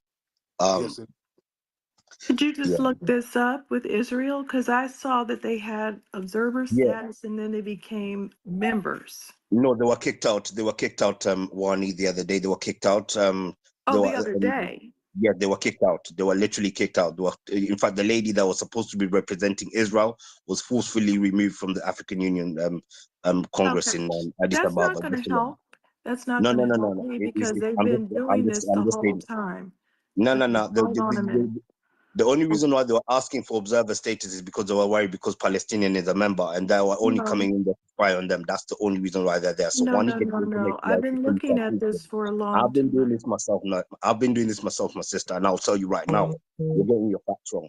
Yeah, Israel were trying to be a member and they were revoked. They were revoked by Burkina Hold Faso, on a second. Hold on Mali. a second. Go, Hold go, on a go and check second. it. Go and check it. The lady was removed out of the African Union. Calm Mario, down. Calm Mario, down. hold on. Mario, hold on. Listen, I've been looking at this. Yeah, so Every about man. time someone says, "You African," and I say, "Well, how so? I don't have land in Africa. My Have I told ethnicity you was that? created in America, and we've never been allowed to be observers." I'm not saying that they should let us be in the union if their rule is that you have to be a country. But Yeah, that you're is letting exactly. these little raggedy strips of land who are not even of African descent participate, and that includes Arabs. And you've been doing this with Israel. So I don't know why you're trying to say they were just in there No, no, no, five no. seconds and then kicked them out. Why were Yes, they there at all? I'll tell you Why why. are you leaving us Can out? you let me I'm not finished. I'm still let me speak telling everybody because you just off. asked I'm the not question. done. If you're I'm just gonna not come in and finished. rumble, tell them the truth. Tell them the whole truth, love. Tell them the whole truth, yeah? Because that's what you like to do, Wani. I've noticed that about you. You come here and you make elaborate Now speeches. we You'll can go go. I long-winded. don't make You ain't going elaborate to the fact. I'm gonna speeches. keep it 100. I'm gonna keep it 100 with you. I'll tell you right now, Okay. yeah? Israel tried and have been trying since 2011 to join the African Union. They've been asking for why, so they can just spy on Palestine because they're upset that Palestine is a founding member of the African Union. Why? Why are Because they were either helping. one of them in there? And I'll tell you why, because the ANC were helped a lot by the Palestinian movement. Just to let you know, Mandela was a big supporter of the Palestinian of the Free Palestine movement. That is the only reason why they were there. Okay, so You you understand? bend You understand? rules for No, no, no, certain no, no, no. for It's your not about little bending the rules. pets. They were We're helping not them your during the fight pets. for independence. You They don't were bend the rules no, for no, no, us. no. You Mm-mm. asked us to help you. But Every one of those countries have been but are begging you a the country? Is the Congressional FBA Black a country? Caucus If the the whole FBA was a time. country, of course you'll be a You member. You beg know us this. every time you have a No, no, no, no, problem, no. you jump No, from no, being no, no, no, no. Nigerian No, no. to black in 5 seconds. So you I can didn't get say some that. help. You No, go no, over no, to Wani. college in Wani, Europe. you need to Oh, stop we're lying. Nigerians in college. And then as soon as some Ukrainian jumps on your butt, you become, oh, they're hurting black people over here. Yeah, that's them. I'm No, not them. That's no, them. That's no. them. That's them, not me. Then So now behave we yourself. can Can calm you down. specify? You need to start. You need to learn how to specify. I've noticed that about you. You like to generalize a lot. Specify. Say, okay, a bunch of Nigerian students in Ukraine were asking for help from the FBA. Say that. Yeah, but don't talk. But why don't you talk about the Furthermore, Cameroonians that I'd are like, like nah, to fam? point out Why don't that you talk about the Ghanaians that said, nah, fam, we ain't gonna do that? I'd like to Nah. also point out that hundreds of Nigerians have come over to Morgan State University to be trained to be doctors by Black American men. And And that's as soon as fantastic. they become doctors, they start talking about they're the only doctors, like Okay. Halal did. Okay, that's on them. So can you specify what the name of those doctors were that did that shit, please? Specify what's the No, name of those doctors. Okay, that's your that collective means attitude, that's and you it's see what been you're doing, noted. generalizing. Hence, you prove my point. You like to Now, generalize a lot, let me continue You because like to generalize a it lot. is a general Specify, attitude. It's a specify. general attitude. In Okay, the that's general. Caribbean, they have CARICOM. And I said, okay, why haven't we been asked to be a part of that in any way, shape, or form? Oh, no, that's just for Caribbeans. But then I see a South American on there, right? Oh, we can bend over backwards because they identify as Caribbean. But you're all over the Congressional Black Caucus and crawling up our uh, our bodies. I'll be polite. Mm-hmm. Can I just be real? Do you see any? I don't know anything about the CARICOM because I'm not Caribbean. I'm African. So Yeah. I will tell you about the African Union. If Well, the whatever FBA had their little own union you country, have, of course you'll whatever be little group invited. you You know that. have, we're not invited. Oh, We're only invited over there Who for you said? to rip us off. We already Who know said that. that? When? Specify, please. Specify, please. Be specific, Well, Lonnie.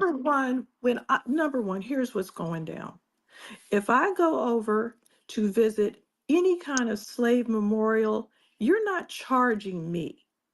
You're not selling me several times. Okay? Okay. You're not charging me to go to anything. You let me go to a slave memorial for free. I've already paid to go. So now I want a refund. Okay, then you should take it out with Elmina Castle and all them people. You know what I No, mean? I'm That's taking it up with that the hustle. attitude of West Africans. That's what I'm Okay, taking it up West with. African. Okay, I like that. You see, now you're being specific. I like that. You're specifying now.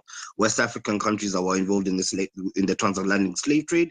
Yes, I think Others. I think they should I think it should be free for everybody to go. I think it should be free, especially for descendants of No, the FBA. They Europeans should be should, able to go. It my should be free for them. lineage should be free, nobody else. 100%. Yeah, it should be. That's what I'm saying. FBA should be free. Yeah, it should be free, and then other people should be compensated and made to pay. They should subsidize for you guys. I believe in that, 100%. But There's you're from nothing wrong with that. Congo? Yeah, my dad is, but I'm from Eastern Congo. Okay, Okay, there's a difference. okay.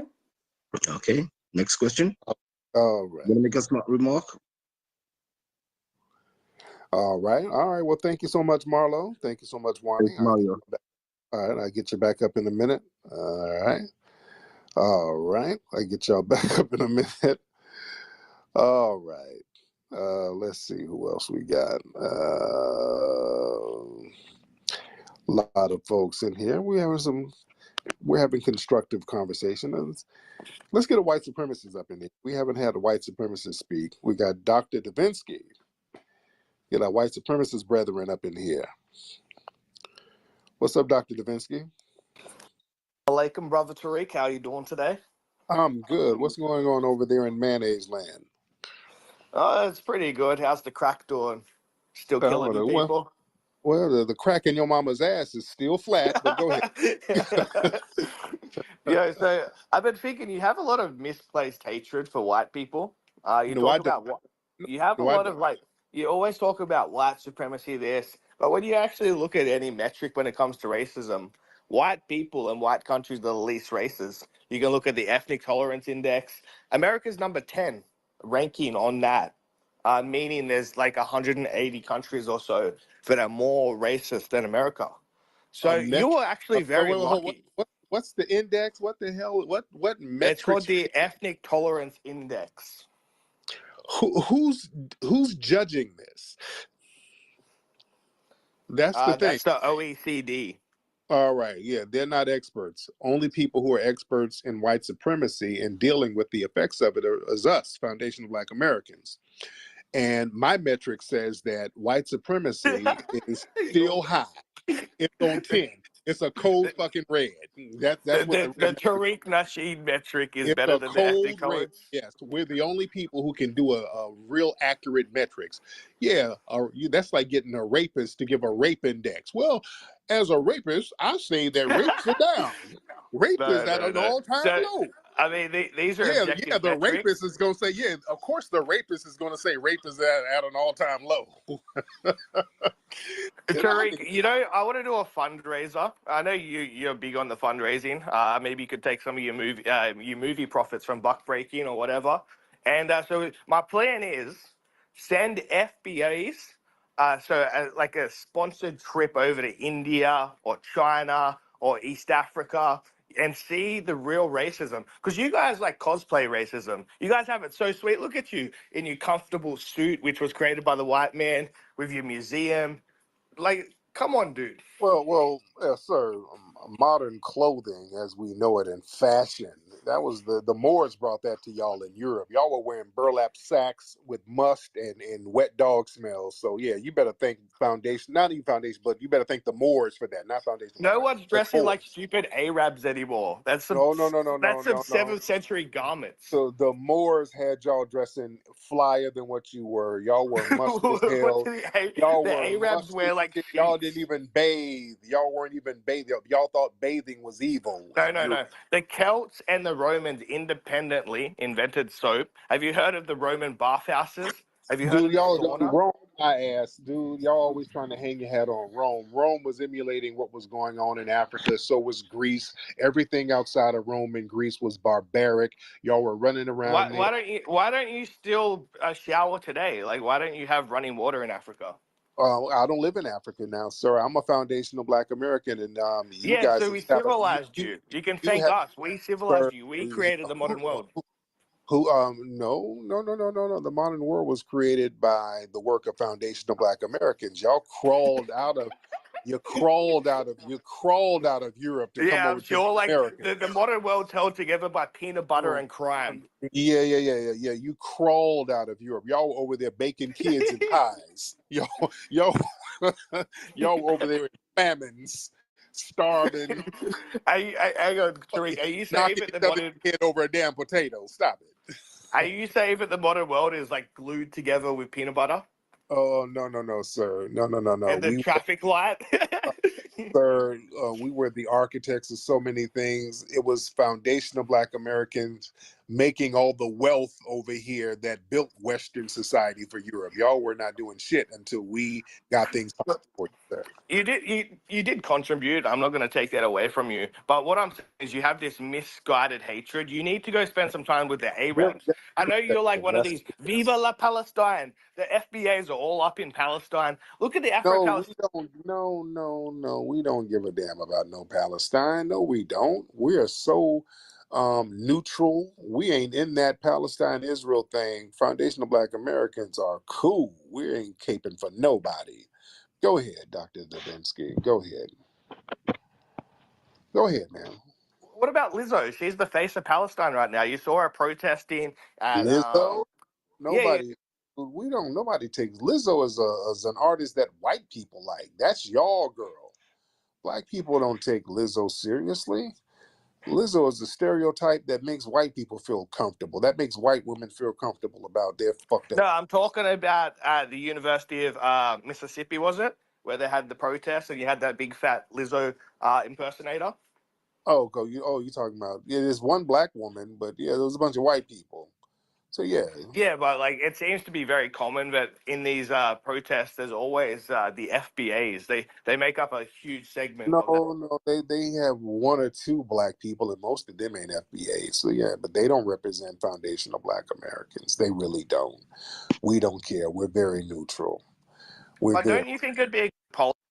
And by the way, you said y'all created soap. If you created soap, how come you couldn't wash that wet dog smell off? Go ahead, Dr.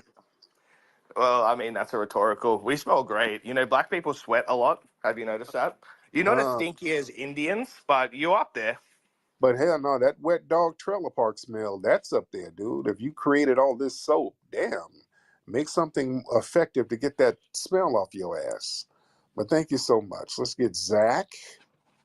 Hop on, Zach. Zach? Let me get you on here, Zach. Unmute your microphone, sir. Okay, Zach is not unmuting that mic. Zach didn't want to talk. All right, let's get Rochelle. Let's get Rochelle in the building. Well, I guess Rochelle didn't want to get on. Wait, hold on. Rochelle, let's try it again. Okay, Rochelle. Okay, I don't know what's going on with that. I'm trying to add you, Rochelle, and this not letting me add you. What kind of account do you have? Oh, that's not a Rochelle. It's a dude. Okay, it's a nigga named Rochelle. I thought it was a woman. Okay. Okay, that's weird. Okay. Okay, let's try it again. All right, let's try Rochelle the dude. Rochelle, hop on, bro. I thought you were a chick. Yeah, Rochelle?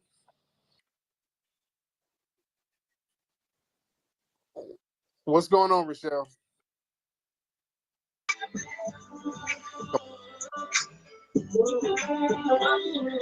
Oh, you want to give a good thing. Look, you want to deliver your Postmates? You want to deliver that Postmates order and then call us back? We want to change our time, mate. Are you crazy? Are you allowed to do that? Why are advertising city stuff, man? It's because they are gay.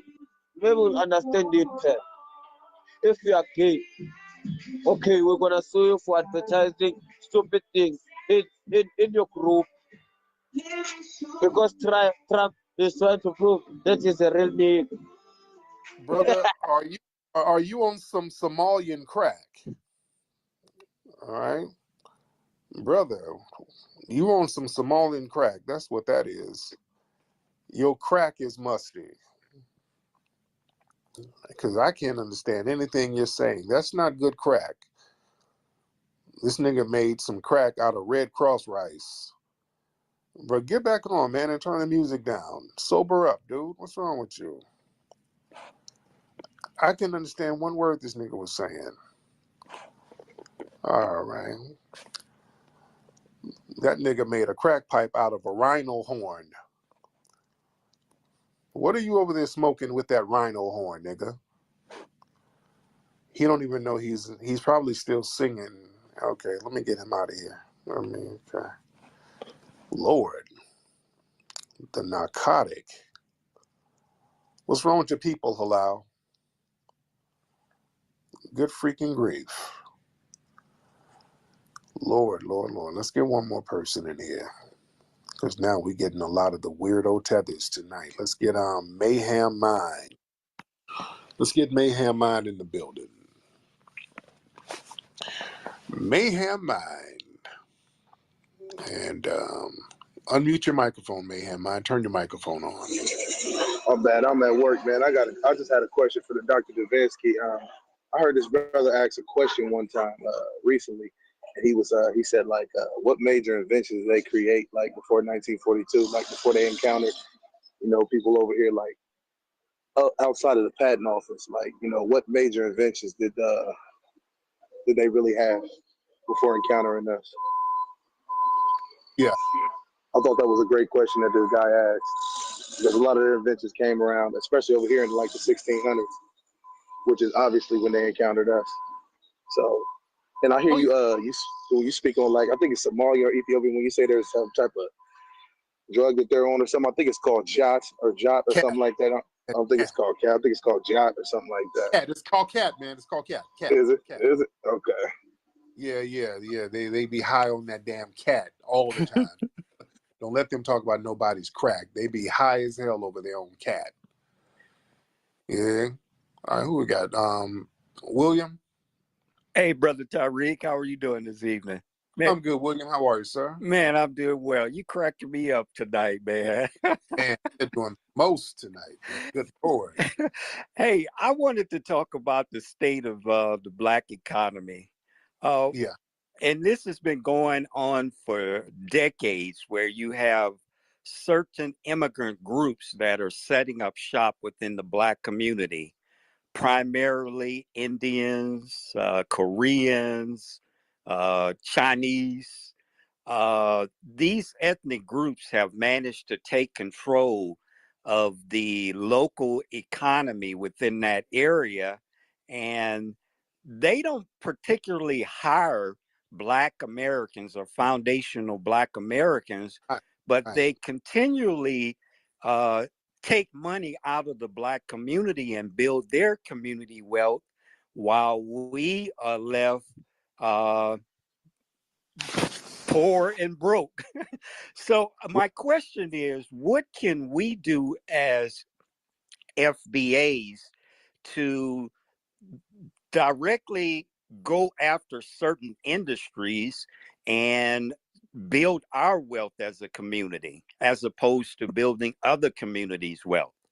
Great question. So this is why it's important for us to make sure a lot of the people who are representing us comes from the lineage, brothers like Greg Marcel Dixon and so many others who are running for office. We make sure we get some FBAs in there, make sure we support them so that when they get in office, they're not going to be doing the bidding of these corporate entities and some of these other lobbyist groups. We have to fund people, ladies and gentlemen. We play games when it comes to making sure people are papered up. And that's where we mess up. We want people to do the work for us, but we don't want to get them compensated for that.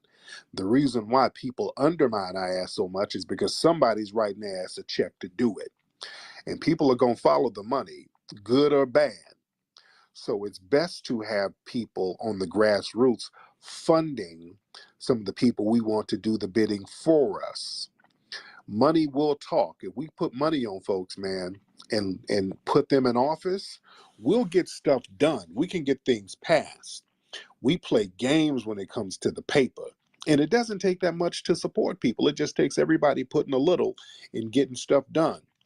We like to sit up here and fund a lot of things that are not conducive to the progress of everything. We'll give all of our money to the strip joint, or we splurge on some bullshit, but we need to splurge when it comes to papering up representatives who's going to work for us. And if they don't work for us, we get them out of office. But when we see people really genuinely trying to do the work, we should make sure they get the resources that they need. Money talks, ladies and gentlemen. Pick, you want to try it again, brother? Yeah, I'm here. Can you hear me? I can hear you, Pick. Where you from? I hear an accent. Where you from? Oh, I'm Nigerian. Oh, there you go. What's on your mind? Not much, actually. I was just trying to, I think Morris has cleared up some of the air in regards to Israel being part of the African Union. And also, she was making a case where the FBA should be part of the African Union. Unfortunately, that would not be possible considering the members of the union are actually countries themselves. So except you guys are saying you're a country and you're a sovereign nation of your own, then there will be a case to consider that. So I think it would be illogical in making someone who does not own any sovereign status to be part of a community or a union of people who have a sovereign status. Also, the observer status or observer states, we have African countries who are parts of unions that are outside the African continent as well. We have like Guinea-Bissau, who is part of the Asian observer, who has observer status in Asia and things like that. So it's not alien that Israel, if they had observer status in the African Union, it was out of place, or it was somehow why they there in the first place. So I don't think that's well, the thing is, that's an interesting dynamic, because the thing is, if we're because I think we're a nation within a nation. We're not a sovereign, but we're a nation within a nation. We're an ethnic group.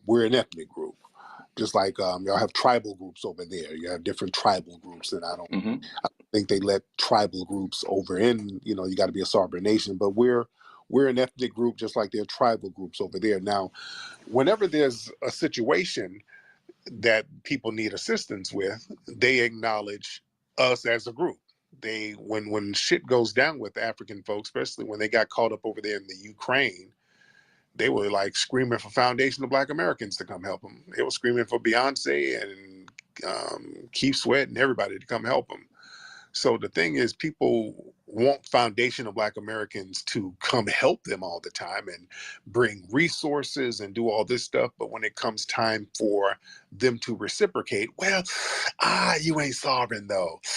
No, I think no. To be fair, to cut people, not necessarily to cut anybody some slack, but to be fair, if I were to scream for help, or if I were in some sort of dire situation, and I had to reach out to certain people, say in Nigeria, for instance, and I needed help or support, I definitely will be tagging at like the biggest names who could push, the news that I'm in a fix right here and I need help, right? So people saying, oh, I need help, or I'm in a dire situation, doesn't necessarily translate that the African Union should. Okay, if the FBA were to sign up to the African Union.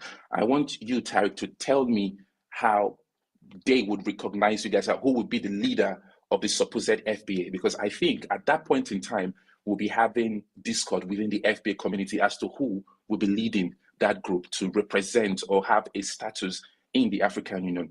There's going to be a problem in that regard. So not really, no, not really, because we can send political representatives over there. Hell, I send Greg Marcel Dixon over there. We'll have him. He's a politician, but he represents the culture, because there's no leader of our lineage, but we can have people who can represent the lineage, people who can speak, just like the different tribal groups over there. You don't have a leader of the tribe, but you have representatives of the tribes over there. So same thing. We can have certain. I actually think they do have leaders of tribe, if that's where we're to come from. They do have people who speak. Who's the leader of the Igbo tribe? Oh, the leader of the Igbo tribe, for instance, is something where the how do I say this now? They are kind of like they are not democratic in nature, in which some people can vote and say, oh, we have this person speaking for us, right? But for instance, we have the Aniferes for the Yorubas, and they do have leaders. They have people who speak for the Yoruba people. Right. They're Exactly. not the leaders of Yoruba, but they're just people who can speak and represent the interest of Yorubas. But do you have someone who will say, I'm the leader of the FBA? Because I don't think you guys have one. No, there's no leader. No, because no. Exactly. It's just like there's no leader of Yoruba, but we have representatives. The point here is this: in terms of joining any union as it is, I'm going to imagine it as more or less like a list, right? And this list contains items inside of them, and each item have properties that are somewhat similar to other lists, regardless of the fact that they may be different. So when you want to join, if I were as a nation wanted to join like the American Union, if there's something like that, I would need to be someone who should have sovereign powers over a certain group of people, which this FBA does not qualify. Is what I'm just trying to say. Brother Pick. Let me let Macau. Brother Pick. Yeah. Brother Pick, how are you, sir? I'm fine. I'm good. How are you, sir? I'm okay. I'm okay. Excellent. Look, the African Union is a social club. In essence, a toothless lion that's being paid the union. Let me ask you a question. What get 1.3 billion? Actually, we overlook the tribal bias and attract and recruit and select top performers. Answer that question, sir. Relax. I asked you a question. Answer the question, sir. Hold on. Answer the question.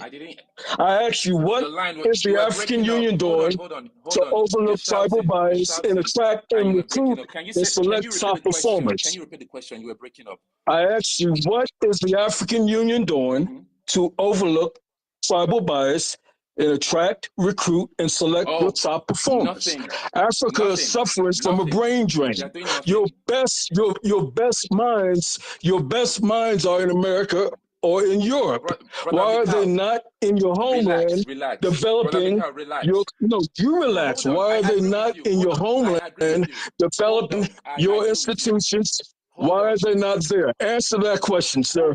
Go. They're doing nothing. Go. Because they're doing nothing because they're puppets, basically. I agree with you on that ground. They're puppets. They're fucking big. They're fucking puppets. Okay. Right? So there's no reason for us. Hold on. There's no reason for Black Americans, foundational Black Americans, to be involved in a puppet organization. Is that correct?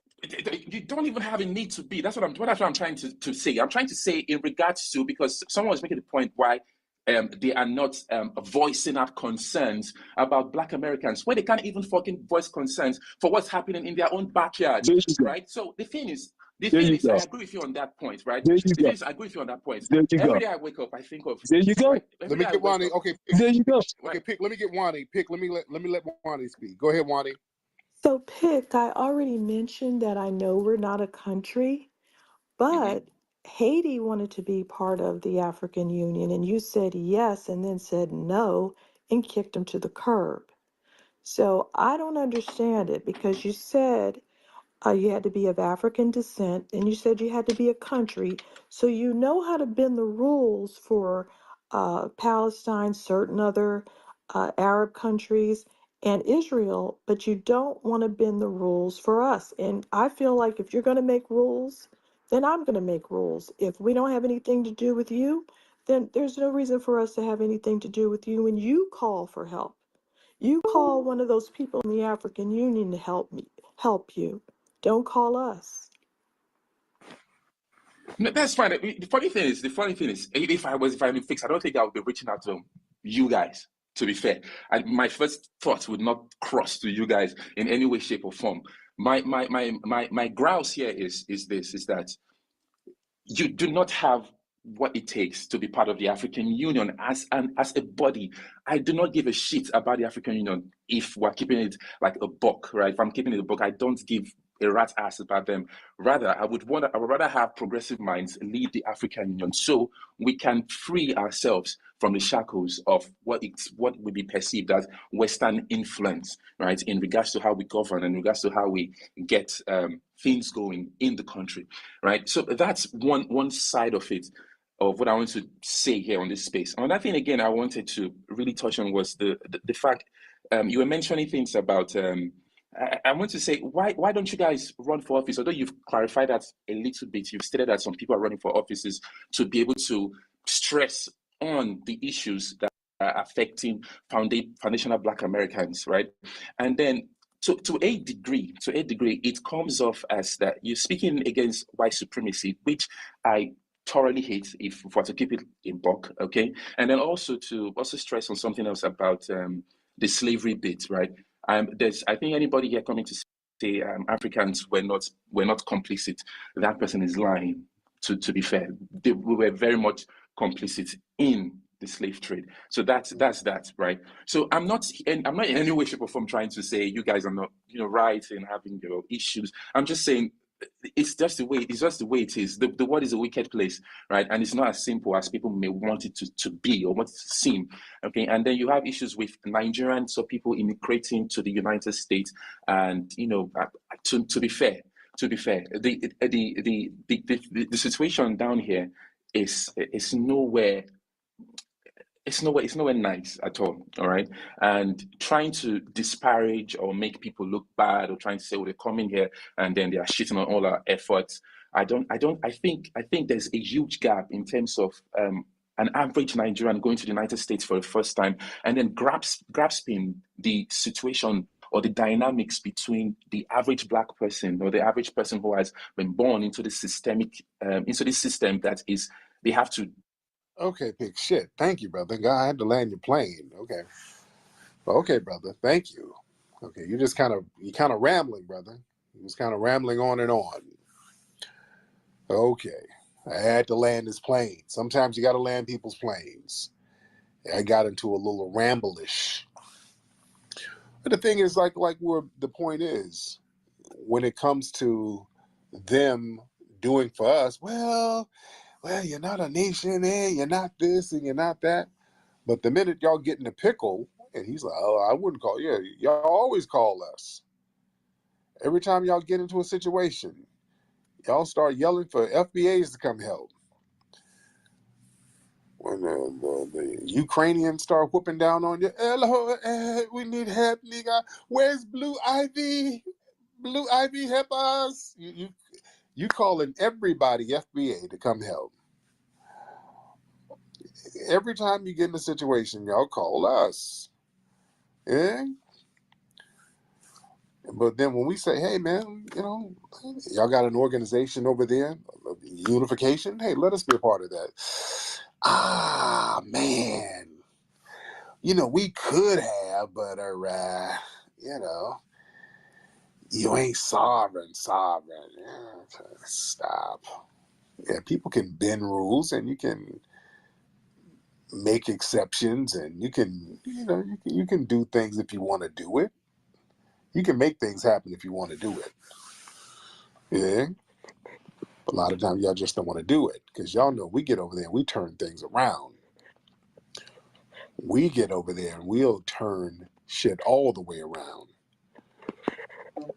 We'll get over there and we'll get all them damn diamonds that y'all letting them Asians and all these other people get. That's one thing. That's the first thing we're gonna get. Y'all let us get access to that land over there with dual citizenship. The first thing we're gonna do is get access to them diamonds. We're gonna get the diamonds and gold. I promise you that. You see, we'll turn things around, and that's what they don't like. We'll get that thing popping. But I digress. Anyway, y'all, I've been on here for a long time. I just realized how late it was. It's almost 5 in the morning out here in New York. I'm thinking I'm back home in LA. Shit. But anyway, man, let me get up out of here. We got a lot of folks in here. I thank everybody for being in here. Shout out to Brother McCall. Shout out to Sister Wani. Y'all better follow Wani. Y'all got to follow Wani. Wani does phenomenal spaces. Y'all follow my sister. And family, go to the GoFundMe for the Rally for Reparations. We're at 24K right now, family. We are doing great. We're at 24K. We're doing great. We need everybody to get involved for the Rally for Reparations. Go to rallyforreparations.com and that's the number 4, rally number 4 reparations.com, and get involved with that GoFundMe, and also get your tickets for the microphone check. Who are this people? We still got people coming in the room. Hold on. We got some people in. We got some suspected ones in here. Let me, before I go, see what they got to say. Diop. Yo, Diop. Okay. Abdul. Okay. Yes, can you hear me? Yeah, what's up, Abdul? Before you end your space, you take your earphones out, buddy. Take your earphones out. Okay, yeah, okay. Can you hear me better now? No, take them out, brother. You haven't taken them out. I have earphones. Okay. I do not, brother. What kind of phone you got, man? An iPhone 7. Dude, did you get that shit off Temu? No, I got T-Mobile. Okay. I've had it, brother. I know some of the reception in them trailer parks is kind of raggedy. Go to the kitchen area of the trailer. That usually has better reception. Yeah. So what's on your mind, man? Speak louder so we can hear you. Okay. My question was about the political, so are black people really leaving the Democratic Party? Is it really? Yeah, a lot of black folks ain't really feeling the Democrats right now. The Democrats have been very hostile, and they've been undermining black people, so we're not really rocking with them like that. Right. Okay. Okay. Yes. That doesn't mean we're going MAGA, though. That's another thing. There's people, and I'm assuming that you're a Trumper. You're a MAGA, right? Who me? Well, I mean, I don't really have nothing against Donald Trump, but I was voting for him. Right. So you're MAGA. You're a Trump guy. Yeah. Well, I mean, I didn't vote for Donald Trump last election. Oh, you didn't vote for? Okay. So what, did you vote for Democrats? Yes, I voted Democrat last election. Yes. Oh, okay. Yeah. I mean, shit. Are you surprised that black people are not voting Democrat? No, I'm not surprised. I mean, when you consider the history of of the Democratic Party not fulfilling the promises that they always have whenever they campaign, but I'm not surprised that black people are beginning to turn away from the Democratic Party. Right. And bro, what is going on with your phone, man? Yeah, you say that all the time. Every time I come on. Dude, are we gonna have to get some money together and get you a phone? I don't like to see white people suffering like this. Buy me a new phone. I mean, I would like a new phone. I might get a phone. Yeah, the black community is gonna get together and help a downtrodden white man to get a good phone, man. We don't want to see nobody suffering. I think everybody needs a little help. And just because you're in a trailer doesn't mean that you don't deserve good communication. So we're gonna look into getting you a phone. Email me, man. I'm gonna see what's going on. I think I can get a refurbished Samsung from somewhere, but that what you got ain't cutting it, brother. That's not cutting it. I would like a new phone. I mean, that would be cool. I mean, I've had my phone for quite a while now, for about 6 years now. Yeah, man, that ain't working for you, brother. That's not working for you. So, all right, but thank you, Abu, whatever your name is. What's your name for real, man? My name? It's Abdu. Yeah. It's Abdu. It's Abdu. It's Abdu. Where are you from with a name like Abdu? Senegal. From Senegal? Yeah, yeah. You're not from no damn Senegal. You're a white man. Nah, I'm actually black. Okay, but you got white people on your thing? Well, yeah, my profile picture is just, of a woman I like, of the love of my life. Okay, who some random white woman? No, she's actually the love of my life. How's she the love of your life?